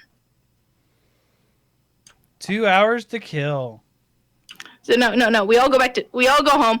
I put Soul on the futon down here in the basement, which is kind of just on the other side of this wall from where I'm at. Mm-hmm. He goes to sleep, or I stay up with him until he falls asleep on that couch. And then I go upstairs and go to bed. Sometime around 5:30. Jeez. Steve gets up with him at 8 o'clock, sends him to daycare. He wakes me up at 10 o'clock, and then we actually go to Walmart to buy the fucking bed because, like, otherwise we're having Night Terrors 2 Electric Boogaloo tonight. Right. So, Steve's on about 3.5 hours of sleep. I've had about 4 or 5 hours of sleep. We get our essentials. Oh, yeah, also our washing machine is broke. That's another part of this story that doesn't have to do with Walmart, but our washing machine was broke. So we couldn't even wash the bed sheets that he peed. So we have to go buy bed sheets, too. We also buy him a couple of outfits because he needs clean clothes, and we don't have a way to clean his clothes. Just burn it. Just burn it all. Yeah. And so we get a mattress, we get bed sheets, we get a couple of essentials, we get some bullshit food to eat because neither of us are cooking today. Mm-hmm. And then we get some frappuccinos, and we go to check out. Hey, there's only 2 people in line ahead of us. Fantastic. And Steve's like, "Chelsea, I'm going to go look at the video games while you wait in line." I'm like, okay, bye-bye. He comes back 20 minutes later, and the line is not fucking moved. I told Ace about this the other day. I had to go to the bathroom really bad. Like, really bad. And I was at one of those drive-through banks where they have like the tubes. I was at the tube for an hour. Holy hell! I was just there, and I was like, "Oh man, that was a rough drive home because I really had to go." Oh man, no. The guy, I don't know. The guy was doing his taxes through the drive-through window. I don't know. Whatever it was the car to my left, and I hated him, and I will hate him forever. Oh no! So, one other thing we got was a bottle of Bumbu rum, which I know you don't know anything about booze, Fortuan, but Bumbu rum it's kind of expensive. It's the basic bitch of rum. It's very sweet and tasty and delicious, but it's also kind of expensive. All I know about booze is that they are made from various fruits or vegetables, and that is what they are named after. And rum is made from something. Cane sugar. There you go. See, I knew something. All right. So we spend about 45 minutes in line. This guy, so the guy in front of us, he's got like 4 cans of tuna, a couple of DVDs, and a 6-pack of beer. It takes her 15 fucking minutes to ring him up. She's like trying to scan the can of tuna with the metal side down over the laser. She tries it like 4 or 5 times, and then she stops, she looks at the label, and she runs the barcode over the laser, and then she makes the same fucking mistake with the next can of tuna. Jeez. Yeah. We get up there, and she rings up our stuff, and I watch her like grabbing our stuff and putting her thumb over the barcode and being absolutely puzzled why it doesn't ring up. Don't kill yourself, Ace. It's worth living. And Steve is summoning all his infinite teacher patience and all of his personal experience of being the person behind the register, trying not to just flip his shit on this lady. And I am about ready to be like, ma'am, can you step aside? I will do this faster. But we hold it in. 45 fucking minutes. We hold it in. We get all our stuff rung up, and she rings up the bamboo, and she's so puzzled why it won't ring up. By the way, it looks like booze. There is no mistaking that it is not booze, okay? Mm-hmm. And she's so puzzled, and then she blinks many times and looks at her screen. She's like, oh, ma'am, can I have your ID? I pulled my ID out of my wallet 5 fucking minutes ago. Mm-hmm. And I handed it to her. And understandably, she is puzzled because in my ID, I'm 50 pounds lighter and my hair is brown. Yeah. But she looks back and forth several times. And she says, ma'am, what's your birth date? 5/29/89, miss, like it has been for the last 30 years. 32 years, whatever. 5/29/89, ma'am. Okay, thank you. And she scans my ID and hands it back to me. And then she looks at Steve and she says, and your birth date, sir? And he just like... Why? He just like, yeah, 1, why? You got someone's ID. 2, if you got to card everyone who's there at the alcohol purchase, actually fucking card them. Don't just ask them what their birthday is. 3, he hasn't been carded in ages because he's as bald as Captain Picard. So, yeah. But he recites his birthday, and she's like, she gets it, and then she's so confused because she goes to punch in his birthday, but the machine doesn't accept it because she already punched in my birthday. And then she notices how expensive bamboo is. It's about 40 bucks a bottle. She's like, wow, that's expensive stuff. Are you guys sure you want this? Yes, ma'am. Steve's about ready to walk out without his rum. Oh, but we finally get it. We pay. We leave. We're done. Oh this my lady, gosh. When we get in the car, Steve, as soon as we finish paying. Just Steve, fuck it. Go. That's frustrating to me hearing this, and I didn't have to deal with the night before that you had. Yeah. He holds it all in till we get in the car, and then he just loses his goddamn mind. He says, Chelsea, I hope to God that cashier just lost a loved one, or her husband died or something, because if this is her everyday life, Jeez. I don't understand how she turns left at intersections. I really hope that she's just having a super bad day. Oh man, that is very angry to wish death upon someone's family. So he's like, I really hope that this is the worst day in her life or something, and that's why she's just the way she is. I hope this is not her everyday life, and that's... I don't know how she turns left at an intersection. Oh, man. And that's my Walmart story that inspired this. Steve was so angry. Holy cow. I've never seen him so angry at a retail employee. I mean, he doesn't get angry at retail people. He doesn't. But okay. To be fair, everything that happened and then that, like, it was so bad. He's like, Chelsea, I wanted to walk out without my bamboo. There was this kid, and I would say kid as in he was older than me. So I was in middle school or early high school at the time when Hollywood Video still existed. So my parents are very big movie lovers. They have always rented movies. They go to whatever video store they could and rented movies. And then Netflix happened and they stopped doing it, and all the video stores died. But we used to go to Hollywood Video, and they had some change, and it was like some sort of like you owe this much. Okay, so I'm going to give you a quarter so you can give me a whole dollar back, sort of deal. Like where you give them the extra change so they can give you back a whole dollar, sort of deal. Of course, yeah. So yeah, like you pay like $8.20. You owe $8.25. Yes, you owe $8.25. You give them a 10 and a quarter, right? Yeah, so you can get two onesies. Right. So they do this to this kid. He punches it.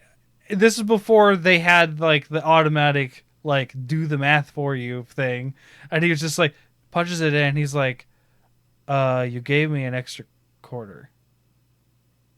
And then my mom was like, "Yes, you can give us back $2."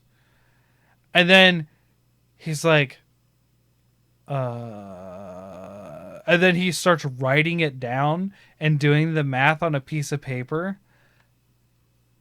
And he's like, "Well, then you owe me 35 cents or something like that." And then he's just like giving them money and they're giving it back to him. And they're like, "No, that's not right."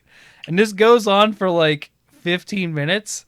They keep getting this kid week after week and having the same problem. I guarantee he was just stoned. Probably. However, it was bad. It was real bad. They actually had a name for him. I don't remember what it was, but they gave him a nickname. Now, Quarter Kyle. Yeah, Quarter Kyle. Yeah, so like, I remember I'd be at, because I'd always go to Game Crazy, because that's where I got a lot of my games at the time, because we had local game stores, but you know, I was a kid. I didn't care where I got my games from. Video games, I got to go get them all, and I'd to go hang out over there. And but like every time they'd be so mad coming out of there, just dealing with this kid. That just reminds me because recently we had a Weird Al night at work.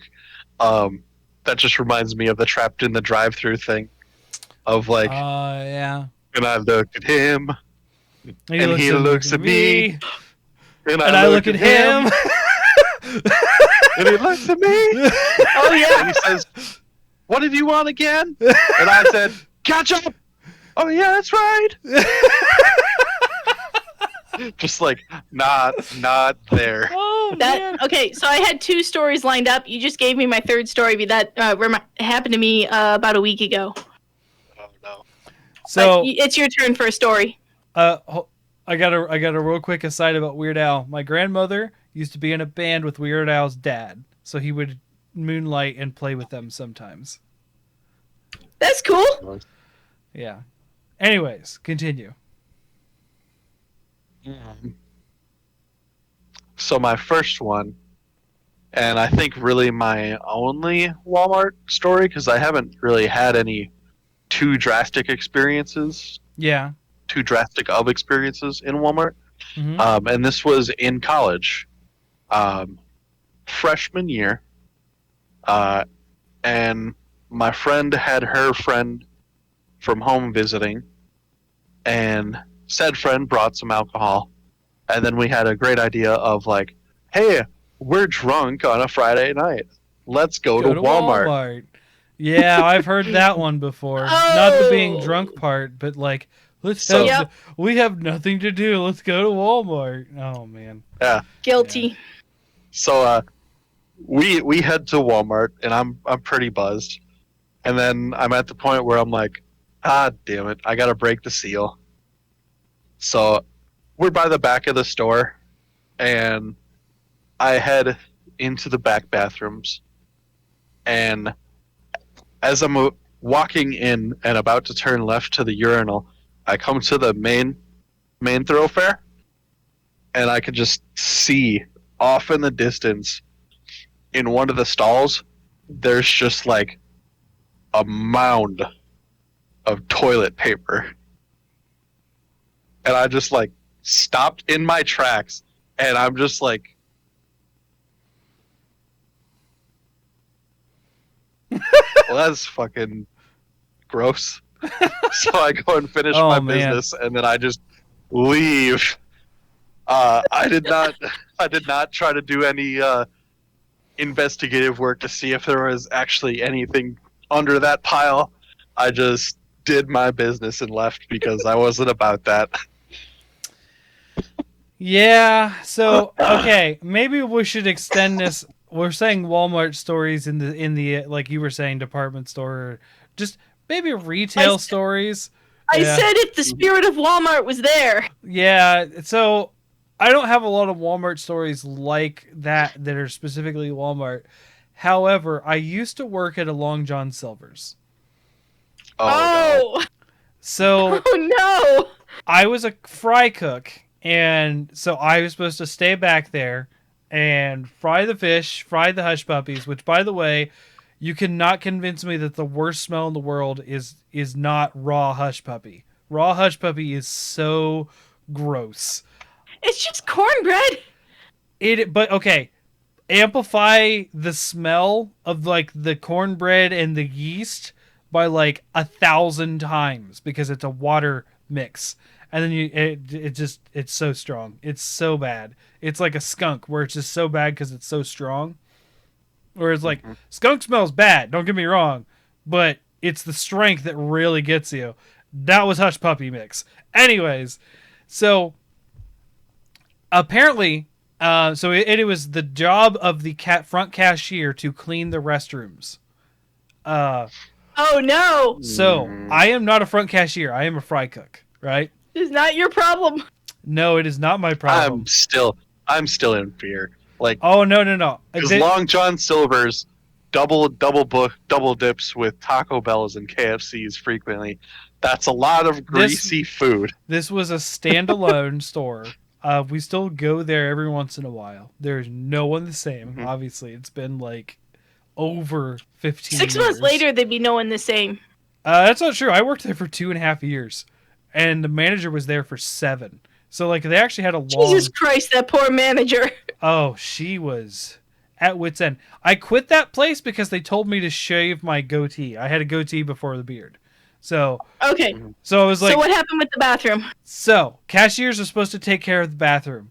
One day, her name was Nicole. She goes in there and she comes out. She was older than me. She was like in her 20s, supporting a family and stuff. And I was a teenager, and she was like, "Hey, Cham." I was like, "No, I'm whatever is in there. No." And she was like, "Cham, do you want to do me a big favor and just clean the No. men's restroom? Fuck you, no. Just one toilet?" And I was like, "No. However, I will go look at it to see what happened." That was a mistake. No. It was a Never food demon do. from below, wasn't it? Never do. Only ask for pictures. I 'Cause don't. if you go, you I also don't get the think- smell and the taste of the air in your mouth. Okay, it actually wasn't that smelly, right?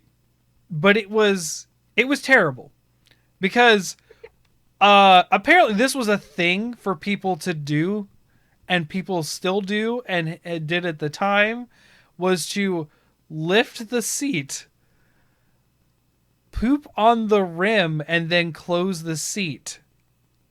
What the fuck? Yeah. So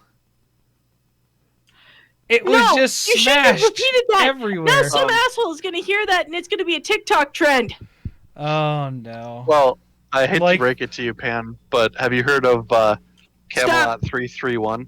No, I don't He know about TikTok. covers Stop it. covers a, Shut up. he's a YouTuber. He covers a lot of Pranks. retail and food service stuff. And Yeah. this has come up at like even Starbucks and stuff like that, where people are like finger Gross. painting seemingly Gross. with their feces. Yes. Just utter grossness. So I walked out and I was like, "I'm sorry, Nicole, but I am not doing anything to that bathroom. In fact, I'm not even going in there for the rest of the night." I will use the women's room. And then I walked back and I started doing my nightly stuff to clean out the kitchen. And I was like, "I'm not staying here an extra hour."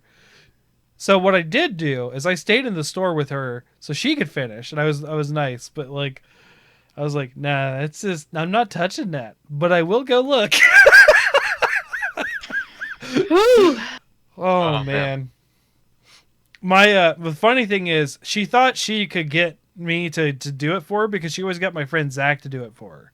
She'd be like, Zach, could you come do this? And I was like, nope, don't do it, Zach. You're gonna regret it. And you'd hear him open up the door, and you'd hear, oh man. I was like, every time, just don't do it. Oh man. So yeah, I guess that's the where we're going today. I'm sorry, Ace. That reminded me of that story. Oh, you're good. I mean, the general population is full of scumbags and horrid people that need to be put away in like Florida or something. Like I've said this to like friends and stuff. We just need to like Florida just needs to be its receptacle for like criminals and ne'er-do-wells and shit. Florida. It's already that, Ace. It's already that. Oh, I know, and there are like probably a handful of good people in the state, but like we need to like we need one state that has a good chance of being blocked off to just have to put people. So something that the girls them to be with each other, not us. Something the girls have been telling me is that the ex and her husband have been talking about moving to Florida. Like I said, it's never happening because they're not taking the kids. That's a legal thing. But B, I was like, you don't want to go to Florida, Cece. You don't want to do that. And she's like, why? I was like, it's fun to visit. It's not fun to live there. Well, she was like, but it's always warm there. And I'm like, also very hot in the summer. Have you been? Also, there's no annual die-off of the insects. They're just there. It's a wax and wane at best. Yeah. And then you also have genuinely horrible people to deal with there. Now, and you also have the ever-perpetuating Florida man. Okay. There are degenerate people in every state. I don't think Florida is unique in that. However, it comes up. Stand by this. It comes up a lot. Of the Florida man exists for a reason. Welcome to our video game podcast where we talk about Florida man. You know what? God damn it! That's right. This is that a video game. Florida this is why man, Total Biscuit is constantly. Sometimes we occasionally talk about video games. Yes, that's true. So, Home Depot. I worked in a Home Depot. I worked in a Home Depot in Wyoming. Nope. Working at the Home Depot in Wyoming was fantastic. It was a wonderful retail job. Yeah. You know, that manager there, he was like, God, if he could have just knelt down at the feet of the Home Depot founder and like wiped his feet with his tears, he would have been content for the rest of his life. That's how our manager was.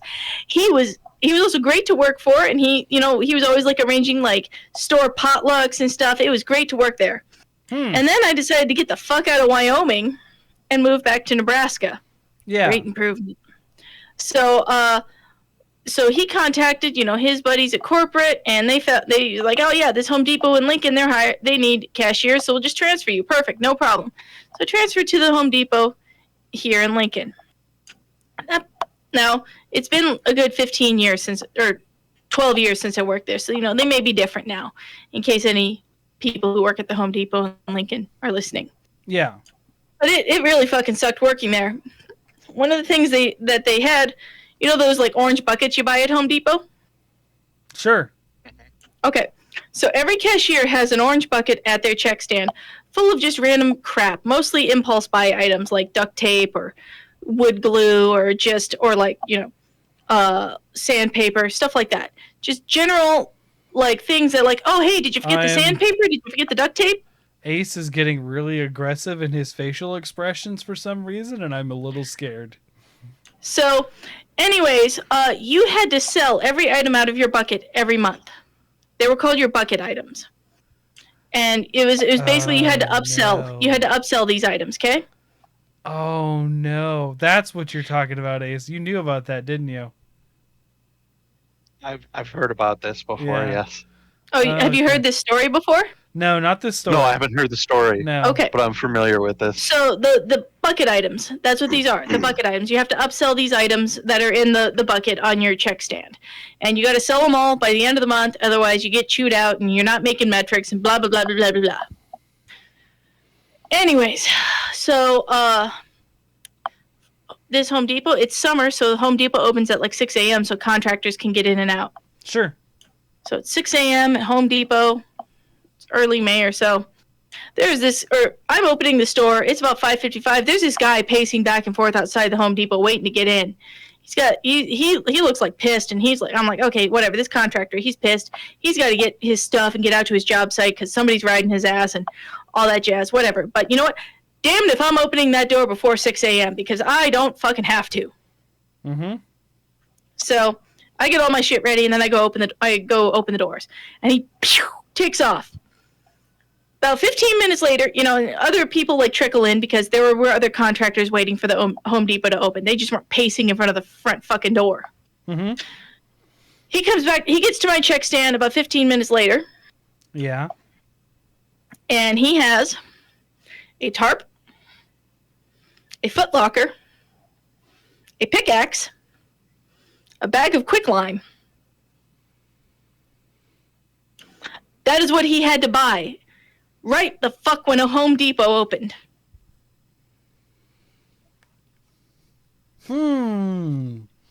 Methinks something is wrong here. And this freaks me the fuck out. Yeah. I am a fresh-faced 19-year-old, and this guy, he jives me the wrong way and freaks me out. I tell my supervisor about him. I'm like, hey, you know what? I just want you to note about this because I know we got cameras all over the place. If the cops come looking around, this guy was in here at this time, okay? And he just blinks at me in all seriousness. This is not sarcasm at all. Deadpanned. Why didn't you sell him your duct tape out of your bucket? Oh, no, that's not cool. Why didn't you further aid in the bed a murder cover up? Because we're supposed to notice themes and what stuff people are buying and sell them related shit out of our buckets, you know? Could you imagine if Siri did shit like that? She's like, hey, I saw you're buying some buckets of lime. Would you like to have some duct tape? I hear that people buy this stuff like to buy this item together. Like, oh my gosh. Are you interested in hydrochloric acid? Yeah, right? What? Can I get you a 64-gallon drum? I'd like to remind you, it's a lot safer to pay in Acid-proof plastic. cash. Oh, Jesus. Yeah. Oh, it's so Be sure rough. to drive the speed limit so that you don't become more suspect. Would you like to buy some brake lights with this to make sure your brake lights are This working makes me feel perfectly? so bad because I've been watching the what is that called? Forensic Files. There's been 2 serial dude. killers in Lincoln, Nebraska since the 90s. Oh, Wisconsin has a fair share as well. I have not seen any in Ohio yet. I have seen murders in Ohio on that show, but not serial killers. Well, I'll tell you this, Fortuan. Mm-hmm. I may not have been allowed to watch Scooby-Doo growing up because of whatever satanic influence my mom perceived in that show. But holy shit was I allowed to watch Forensic Files growing up. Wow. That is some kind of bass backwards I cannot understand, but okay. I know. Yeah. So, yeah, I was, seriously freaked out by this dude. And as far as I know, the cops never came to the Home Depot, so whatever. That's just... I don't know what his legitimate purpose for a tarp, a footlocker, quicklime, and a pickaxe at first thing in the morning were. The pickaxe really does throw me off. But For digging. Okay. Okay, You help with the soil with the pickaxe. so he must have already had a shovel then. Okay. Or maybe he was just going to bury the body under some very heavy rocks. Oh, wow. I don't know. That's so wrong. Yeah. That is so wrong. Wow. I don't know, man. I didn't know we turned into a murder mystery podcast now today too. Jeez. Oh, dude, I love listening to murder and cult podcasts. I am a Midwestern white woman. It was So good. inevitable. Okay. All right. Next retail story. Ace, you're up. Okay. I had others in mind, but now that we've had an unsolved crime, I will go and submit my story of the time I helped solve a crime. And this was when I worked Target Tech. So we were phone sales inside of Target. Mm-hmm. And this one time I was working back in electronics, obviously, because that's where the phones and all the other electronics are. And one of the electronics team members was back there with me. And I was doing my usual phone pitches, and I finished up with whoever I was talking to, and I look over to my left, and there's this couple with two carts coming down the main aisle Mm-hmm. and about to turn right to head over towards toys/electronics. Yeah. And I noticed the guy, like, they have like a hamper in the middle of one of the baskets with like clothes in it. And I noticed him like sort of hop up and do like a push down on the middle. And I'm like, That's weird. Yeah. that's kind of weird. Why are you seemingly trying to fit as much as you possibly can into that hamper? Why do you have two carts that look really full of stuff? And then they start talking to the electronics team member. And by then, the gears in the back of my head are already turning. So I'm like, hey, ETL, can you meet me over in this section, please? Mm-hmm. And just this ETL, she meets me there. And I'm like, hey, What's an ETL? there's this executive team lead, basically like a shift manager. I'm like, hey, there's this couple with two really full carts, and the guy went and like hopped and like shoved stuff in the hamper down, like they're trying to fit as much as they possibly can into it, and currently they're talking to so and so and getting stuff from the electronics cases. And she's like, okay, yeah, thanks for letting me know. And so she goes back to them and like starts talking to them and having them give her some of the electronic stuff. Meanwhile, I go up front and I let the front end manager and a person at guest services know about this and sort of what they look like. And then I start heading back. I head back to the aisle, or to the back of the store straight from guest services, and I hit about the fitting room, and I hear an alarm start going off. And I just like book it towards electronics, and by the time I get to electronics, the ETL is already booking it back from the produce grocery seasonal section of the store, already dialing numbers on her phone. They did a push out through the back exit of the store, or the side exit of the store.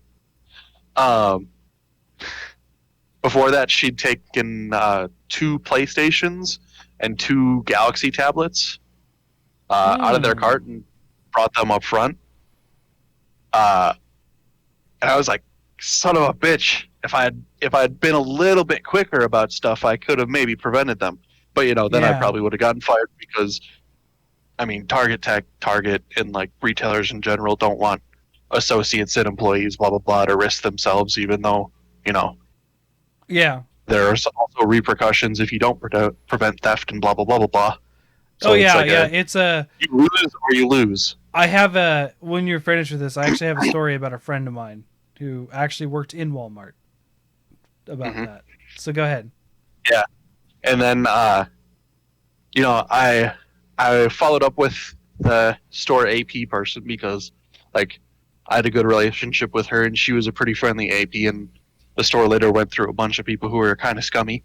Yeah. Um, but like, I think it's like literally the next night. Um, I'm just trolling around on Facebook, buy and sell in the area because I have like multiple pages that I follow because I was sort of into Etsy doing like custom Nerf guns at the time. And so I just happened to go on to like one of the main pages, and I see um, a Google Home, and I see like a sound bar, and then I see like a Vizio TV, and then I'm like, okay, these are sort of things that we carry in the store. Let me look, and like all of the listings essentially were like need gone ASAP, selling ASAP, blah blah blah, need gone right away. And then I'm like, okay, that's a little more suspect. And then I go and click on the profile, and I'm like, That's them. that's the girlfriend. Oh yeah. So I passed that off to the AP, and she's like, that's them. And I'm like, I'm pretty sure.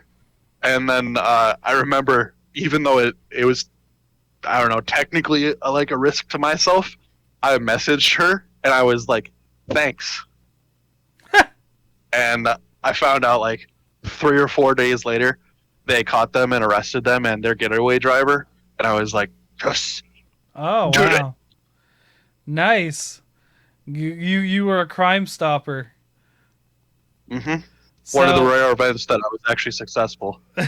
Actually, there was another time where a dude was literally trying to steal a pair of spider wrapped headphones mm-hmm. off of one of the magnet locks.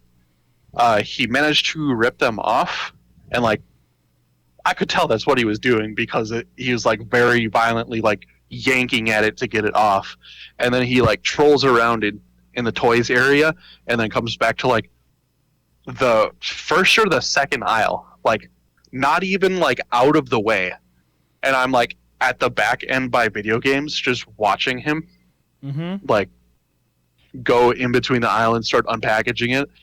And then I walk up to the middle aisle and I'm just like, sir, I'll take that back now. And he just like turns and walks and goes up the middle aisle. And I'm like, yeah, yeah. Wow. So an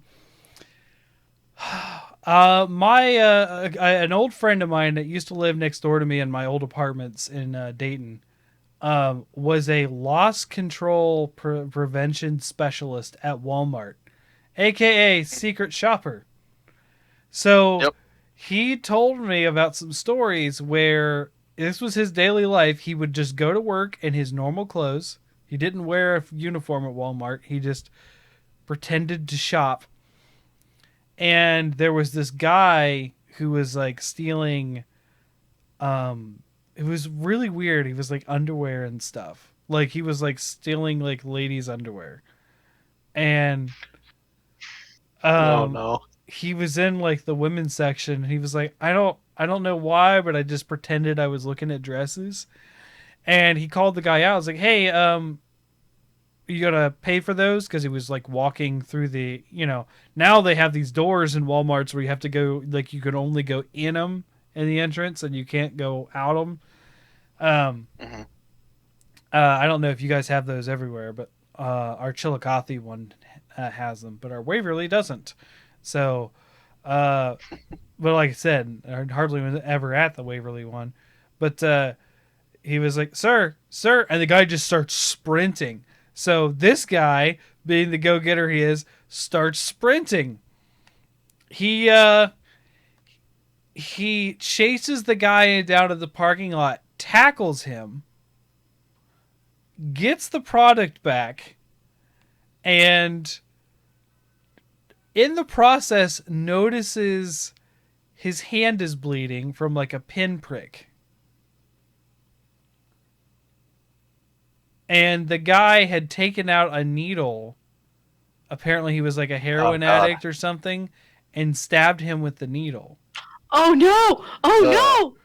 So he was freaked out. So he goes to Yeah. the hospital.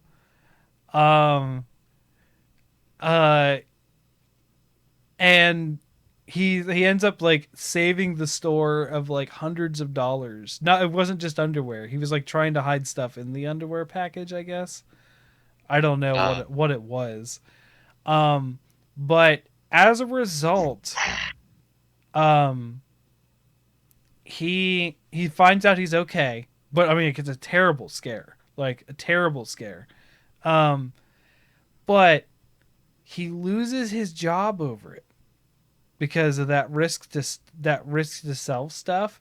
But that was literally his job, like description, to stop people doing that. So like he fights it for a long time, but they end up just closing that whole division of Walmart, like that whole division in that store, just to avoid like lawsuits and stuff because they were worried he was going to sue them. Yeah, and that's the shitty part, because like This you're damned if you do, and you're damned if you don't, because people get reprimanded for not paying attention and preventing stuff, and then they get fucking even more punished if they actively prevent stuff. Here's the thing, like he was the head of that department doing that at the time, and he had worked up to that, just being a cashier and stuff, and just being really good at spotting people do what they were doing, and that loss of the job devastated him to a point, because like he was making good money. He wasn't making like cashier money. He was making like, livable money. They actually had to move, and I have never seen him since as a result of this incident. Wow.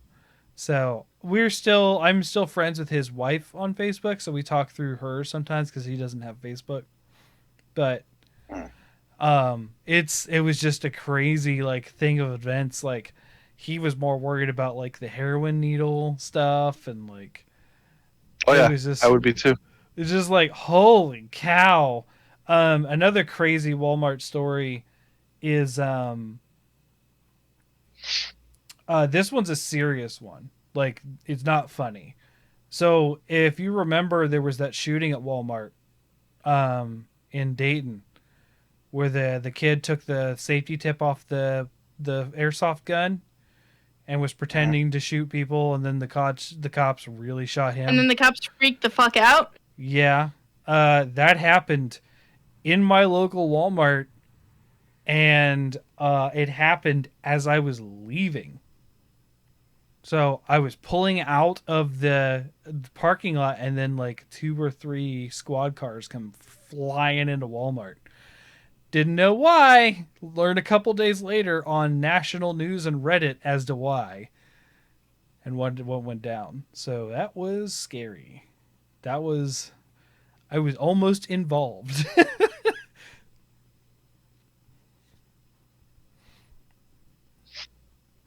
Not that I would have been hurt, but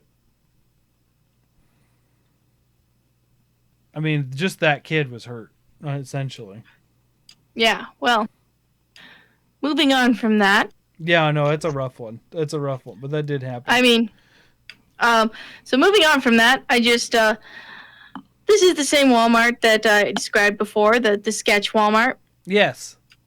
Super sketch. I am, this is before the COVID times, so I'm having to actually shop in Walmart like a caveman.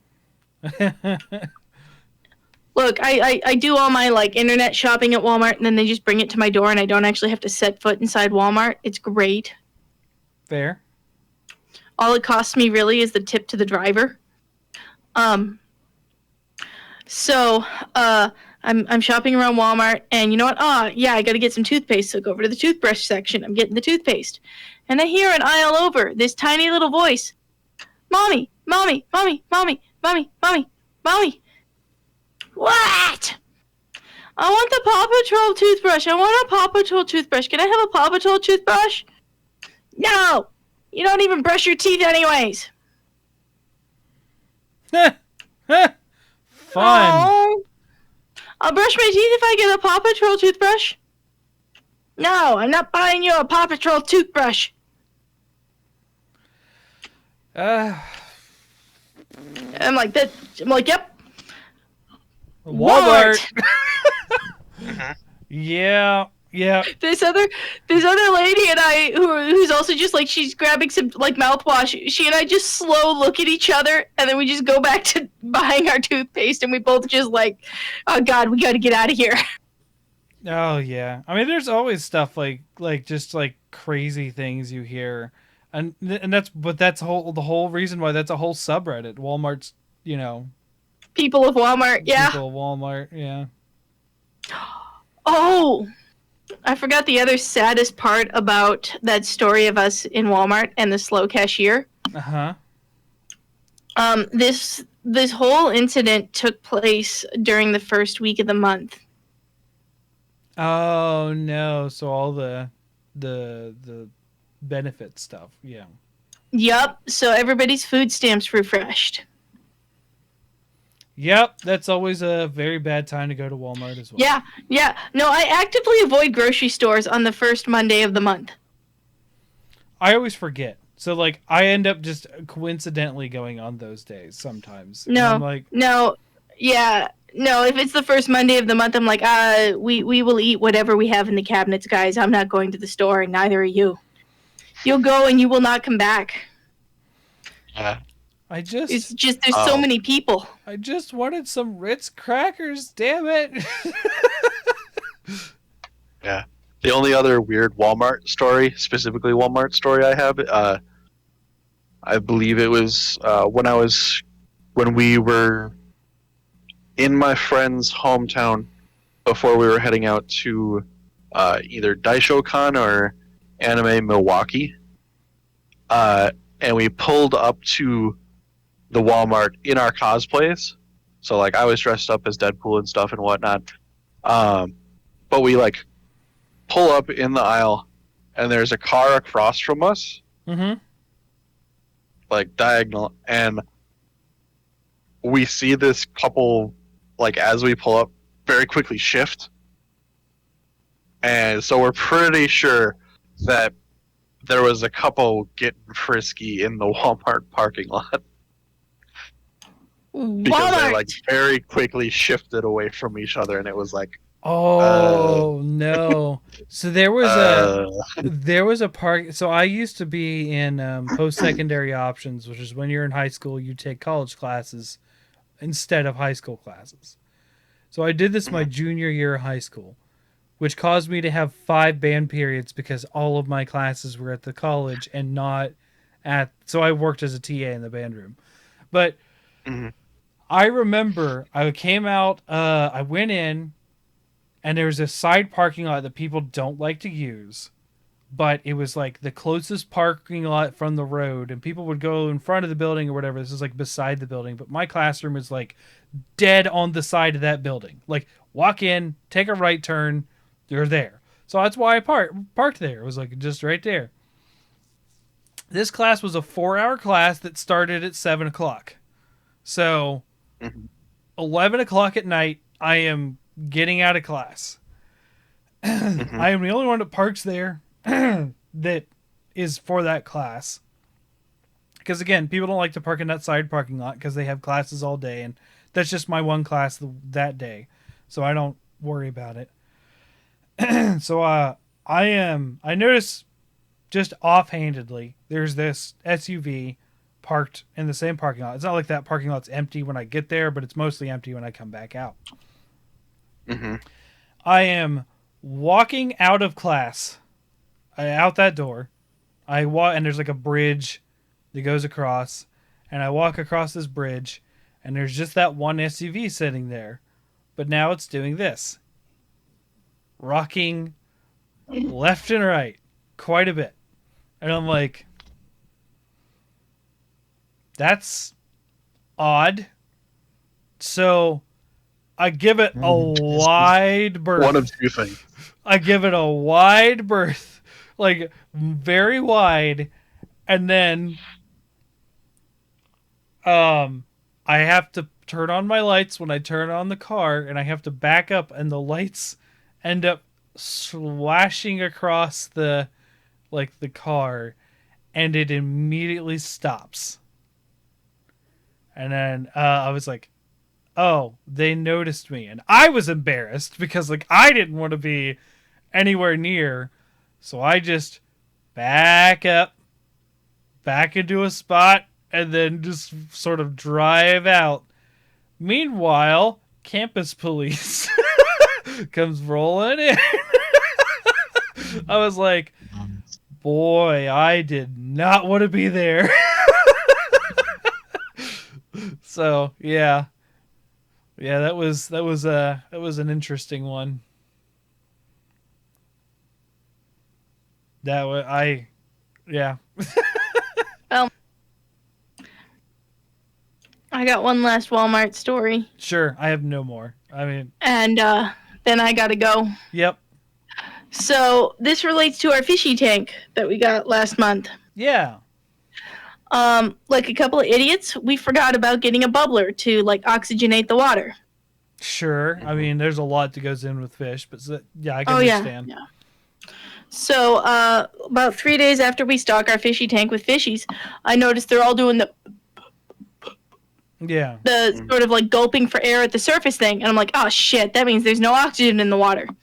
And Steve's like, haha, the fish are all at the top looking for food. And I'm like, nah, bro, they're looking for air. And he's like, oh shit, really? Yeah, really. We gotta do something about this. So off to Google. Yeah. Yeah. It's right off the bat, emergency thing. What you do is you get a bunch of the water out and you dump new water in there, which will oxygenate the water, and there'll be new water in there. So there's oxygen in the new water that'll help them. But really, you need to get a bubbler. Mm-hmm. So we do that. This is right after I get off a 10-hour shift at work. Yeah. I go home, I go downstairs, and I go to check out our new fish, and they're all doing that. So we spend an hour doing this, sucking all the water out, adding new water, because we got to carry buckets of water up and down the stairs. So the fish all chill the fuck out. And we're like, okay. So we'll watch them for about half an hour, and we'll see what they do. Watch them for half an hour. They're still fine. So we're like, okay, maybe we can relax. So then we go have dinner. We get the boy to bed. We're relaxing for about half an hour.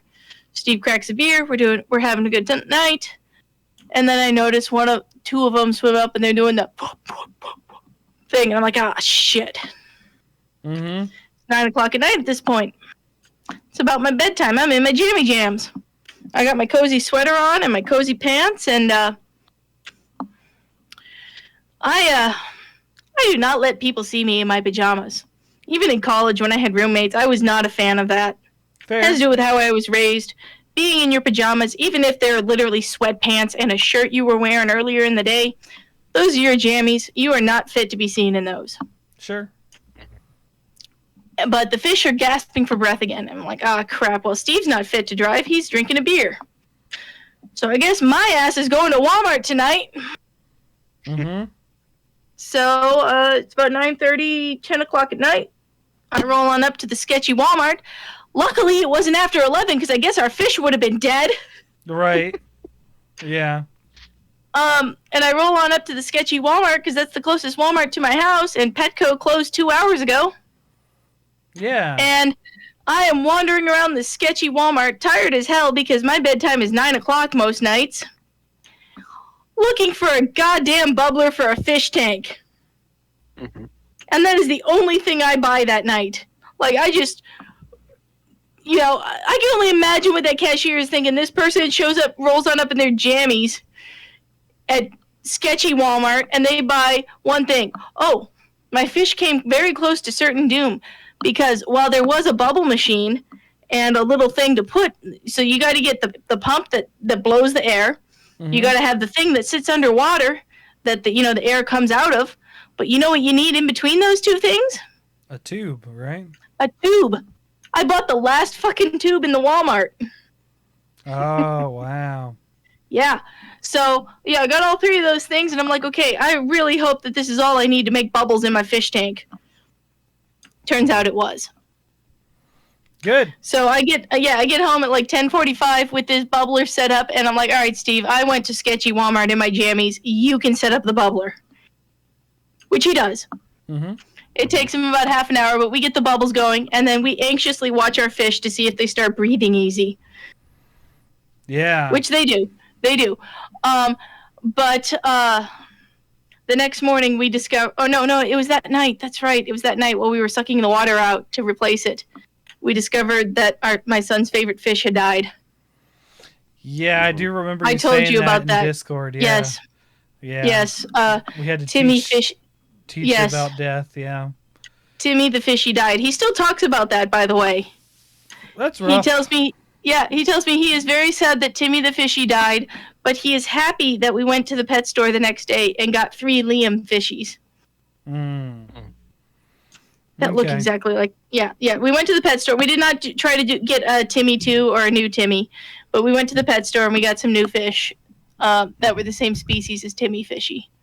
And they're all named Liam because we can't tell them apart. So, my kids learned about death really quick, especially when Emery ate that spider. Have I told you that Emery eating a spider? Oh God! I don't recall. No. So, Emery's 1 or below 1. She is barely walking at this age, and here in Ohio we have something called wolf spiders. Oh yes, we have them in Nebraska. Now, wolf spiders are scary looking because they can get rather large. Yeah, and they run around and actively hunt things. Yeah, they're spooky as shit. So, Emery, who is my youngest daughter, is crawling around the floor, and I am sitting on the couch. This is when I still lived in Dayton. I hadn't left Dayton yet, and we have this nice open window, right and she likes to crawl up to the window, put her hands up, and look for what we called Tybalt, which was this giant, really freaking annoying groundhog in my yard. I swear, I was like the most suburban problem I ever had. Was this war with this groundhog that I was trying to. So, anyways, she goes up to the window, and I hear her go, "Ooh, biter!" And I was like, "What?" And of course, my older daughter, who was fascinated by bugs, she told us she wanted to be an entomologist at one point, is now afraid of bugs, even though it's a spider. So she's like, "Ah, spider!" And I will look over in enough time to see Emery holding it by a leg and just goes, "Oh," crunches it and eats it. And I'm like, "What the hell, kid? What the fuck? Like, who the fuck eats a wolf spider?" God. Oh God! And I was like, Oh I'm just like, Yeah. so That's then, mildly terrifying. Because I remember at a Boy Scout camp one year, we encountered one inside one of the tents that we weren't using, and that sucker was easily like a $50 size or larger. I want you Now, to know I'm crying from laughing so hard. I know what it was because I've seen them a lot. Now this was a smaller one. It wasn't one of the giant ones, right? It was still younger, but like, bite her and just like, I was just like, what? Well, you know, Pumbaa, it's the crunchy ones that make the meal.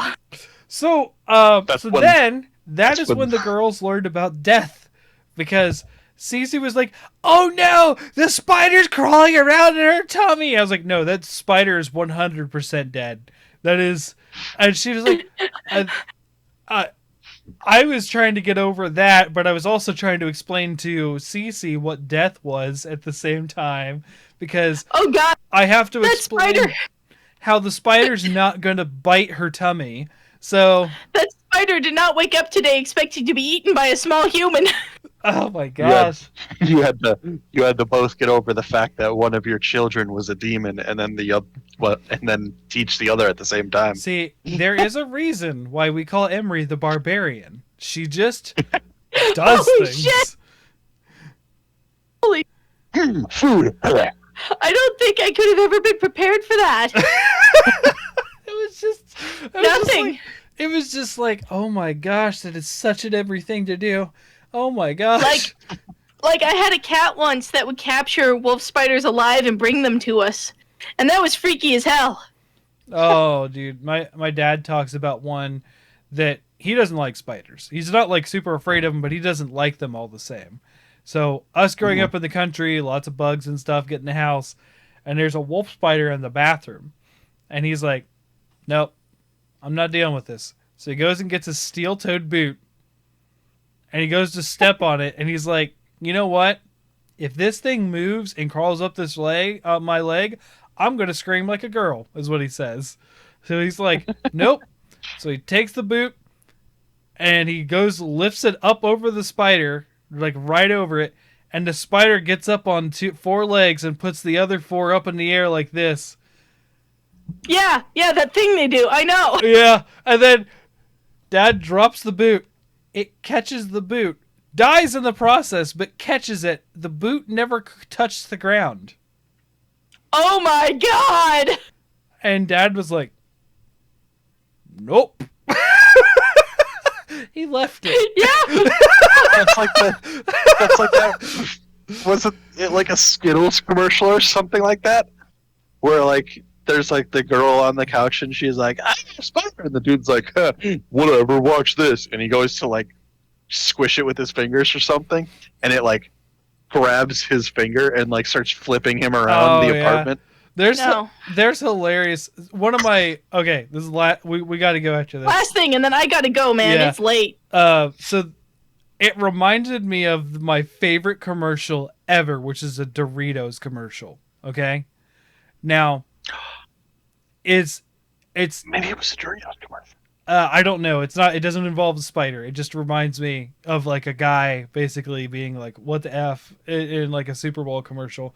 So this guy, he's coming over, and it's obvious that he's coming over for a date. And the woman has a little kid, and she's like, I'll be ready in just a second," kind of like cliche thing, and walks off. And the kid is like, and she's like, so and so to the kid, "Be nice." And then so he sits down. The kid's watching like TV, and there's a bowl of Doritos, like a nice crisp full triangle Doritos. Of course, it's a commercial, and he's like, "Oh, Doritos! I love Doritos." And then the kid just whap hits his hand real hard, and the guy's like, and then he goes, "Don't touch my mama, and don't touch my Doritos." It just reminded me of that. Oh man, just oh gosh, the way the kid is just like, "No." Oh boy. So anyways, that's our rambling Walmart / retail stories. Gross, and then devolved into spider eating. I'm sorry. Um Hey, but look forward to my D&D article about spiders hopefully coming before Halloween. We'll see. We should And the barbarians that eat them. The barbarians. we should do a round 2 sometime because I do have more. Oh boy. We'll wait for Sasha on that one because I'd like to hear the stories that Sasha has, and involve her. So we'll table that until she's back. But also games set in different settings that we don't see all the time. As I said, time periods to begin with. But yeah, just a reminder. I said at the beginning of the show, but just a reminder: we don't have an episode next week. I am out playing Flesh and Blood. So I won't prolong this because we are going to go. But something I have like to do real quick, Ace. You're going to be playing Back for Blood, and what else are you going to be playing this week? Next 2 weeks, I guess. I mean, I did some more Monster Hunter Rise. I finally got Doki Doki Literature Club Plus. Yeah, we saw So I've been playing that. Yeah. I still need to do the side stories because I did a playthrough again, so I got to relive the nightmare. You. Other than that, I mean, I do still need to start Act 2 in Diablo 2. You put it off. I've been putting that off just because of the trauma of the first boss, which is kind of pathetic. Still haven't fought Duriel. Holy cow. Okay. Duriel's the hardest difficulty leap in the game, so let me know. Pan? I'm Personally, I'm playing a lot of Rune Factory 4. I'm watching my husband play Metroid Dread. He's very slowly going through it because his tendinitis is still kicking the shit out of him, and he Yeah. can only hold controllers for so long. That's We're getting to the unfortunate. I'd like to apologize. I made a joke at that expense earlier on the Discord, and I said he got oh blue morph balled by the game. oh. See, I thought you were making a joke about how it takes so fucking long to get the morph ball. He's been bitching and moaning for like 4 hours about how he still doesn't have the morph ball. I have not played the game, so I have Oh, I have yeah. no clue yet. Yeah, I'm I thought waiting that's for the joke bickering you were bucks. making. No, I thought that was the joke you were making. I can't play it because the bickering bucks guys have to freaking finish No More Heroes 3, so I can start Metroid Dread and finish that long before they do. So Well, it seems pretty cool, but we are getting to a point where I may just have to play it for him, and he watches me play it for him no, because boy. he's been waiting 12 years for the end of the Metroid Fusion story, and he's really pissed that he has to wait longer until his tendinitis gets better. Yeah, that'd be terrible. Yeah. So I have. So I may play Metroid Dread. Okay. I have started playing Tales of Arise. We'll see. I started that today. Because I finished No More Heroes 3. I highly suggest listening to that episode. There's some bonkers what the fuck shit in that game, especially at the end. And then also I will hopefully complete Succubus. It is still a sick curiosity at this point, and I wanted to say this at this point. There are full-on sex scenes, and they are a collectible in the 100% category. Ace, do you want to make the joke or do you want me to? What? I have a joke, but you can. So what you're saying is you're going to play Succubus to completion? I will finish it, not complete it. How about that? That still works. I don't know how else to say it. I will beat the game. There's no way how to else say will this. you be They can't satisfied? I will say this. The game itself is very fun, but there are some parts that are really that really make me uncomfortable. That I would feel embarrassed if someone walked in while I was sitting here like, okay, just skip. Oh man. I'll get the rosy cheeks. Yeah, I actually noticed that they were collectibles when I saw a symbol at the end of the level when I had watched the scene, and it showed a symbol of what basically had happened in a silhouette, and I was like, oh no, they want you to do this for 100% completion, which I am not doing. But anyways, yeah. So I doing that, and I'm going to start with They Are Billions. Is my other game I'm going to start after Succubus. We Are Billions. They Are Billions. Pan's been. I have some commentary on that recently, but we'll talk about that next time because I'm tired as hell and I'm going to bed. Yes. So good night, folks. Good Thanks night. for tuning in. Catch us at HunterSubPod on Twitter and at Ace Badger Gaming. And, of course, at HunterSubPod for Twitch. And we'll see you next time. Laters. Bye-bye. Bye.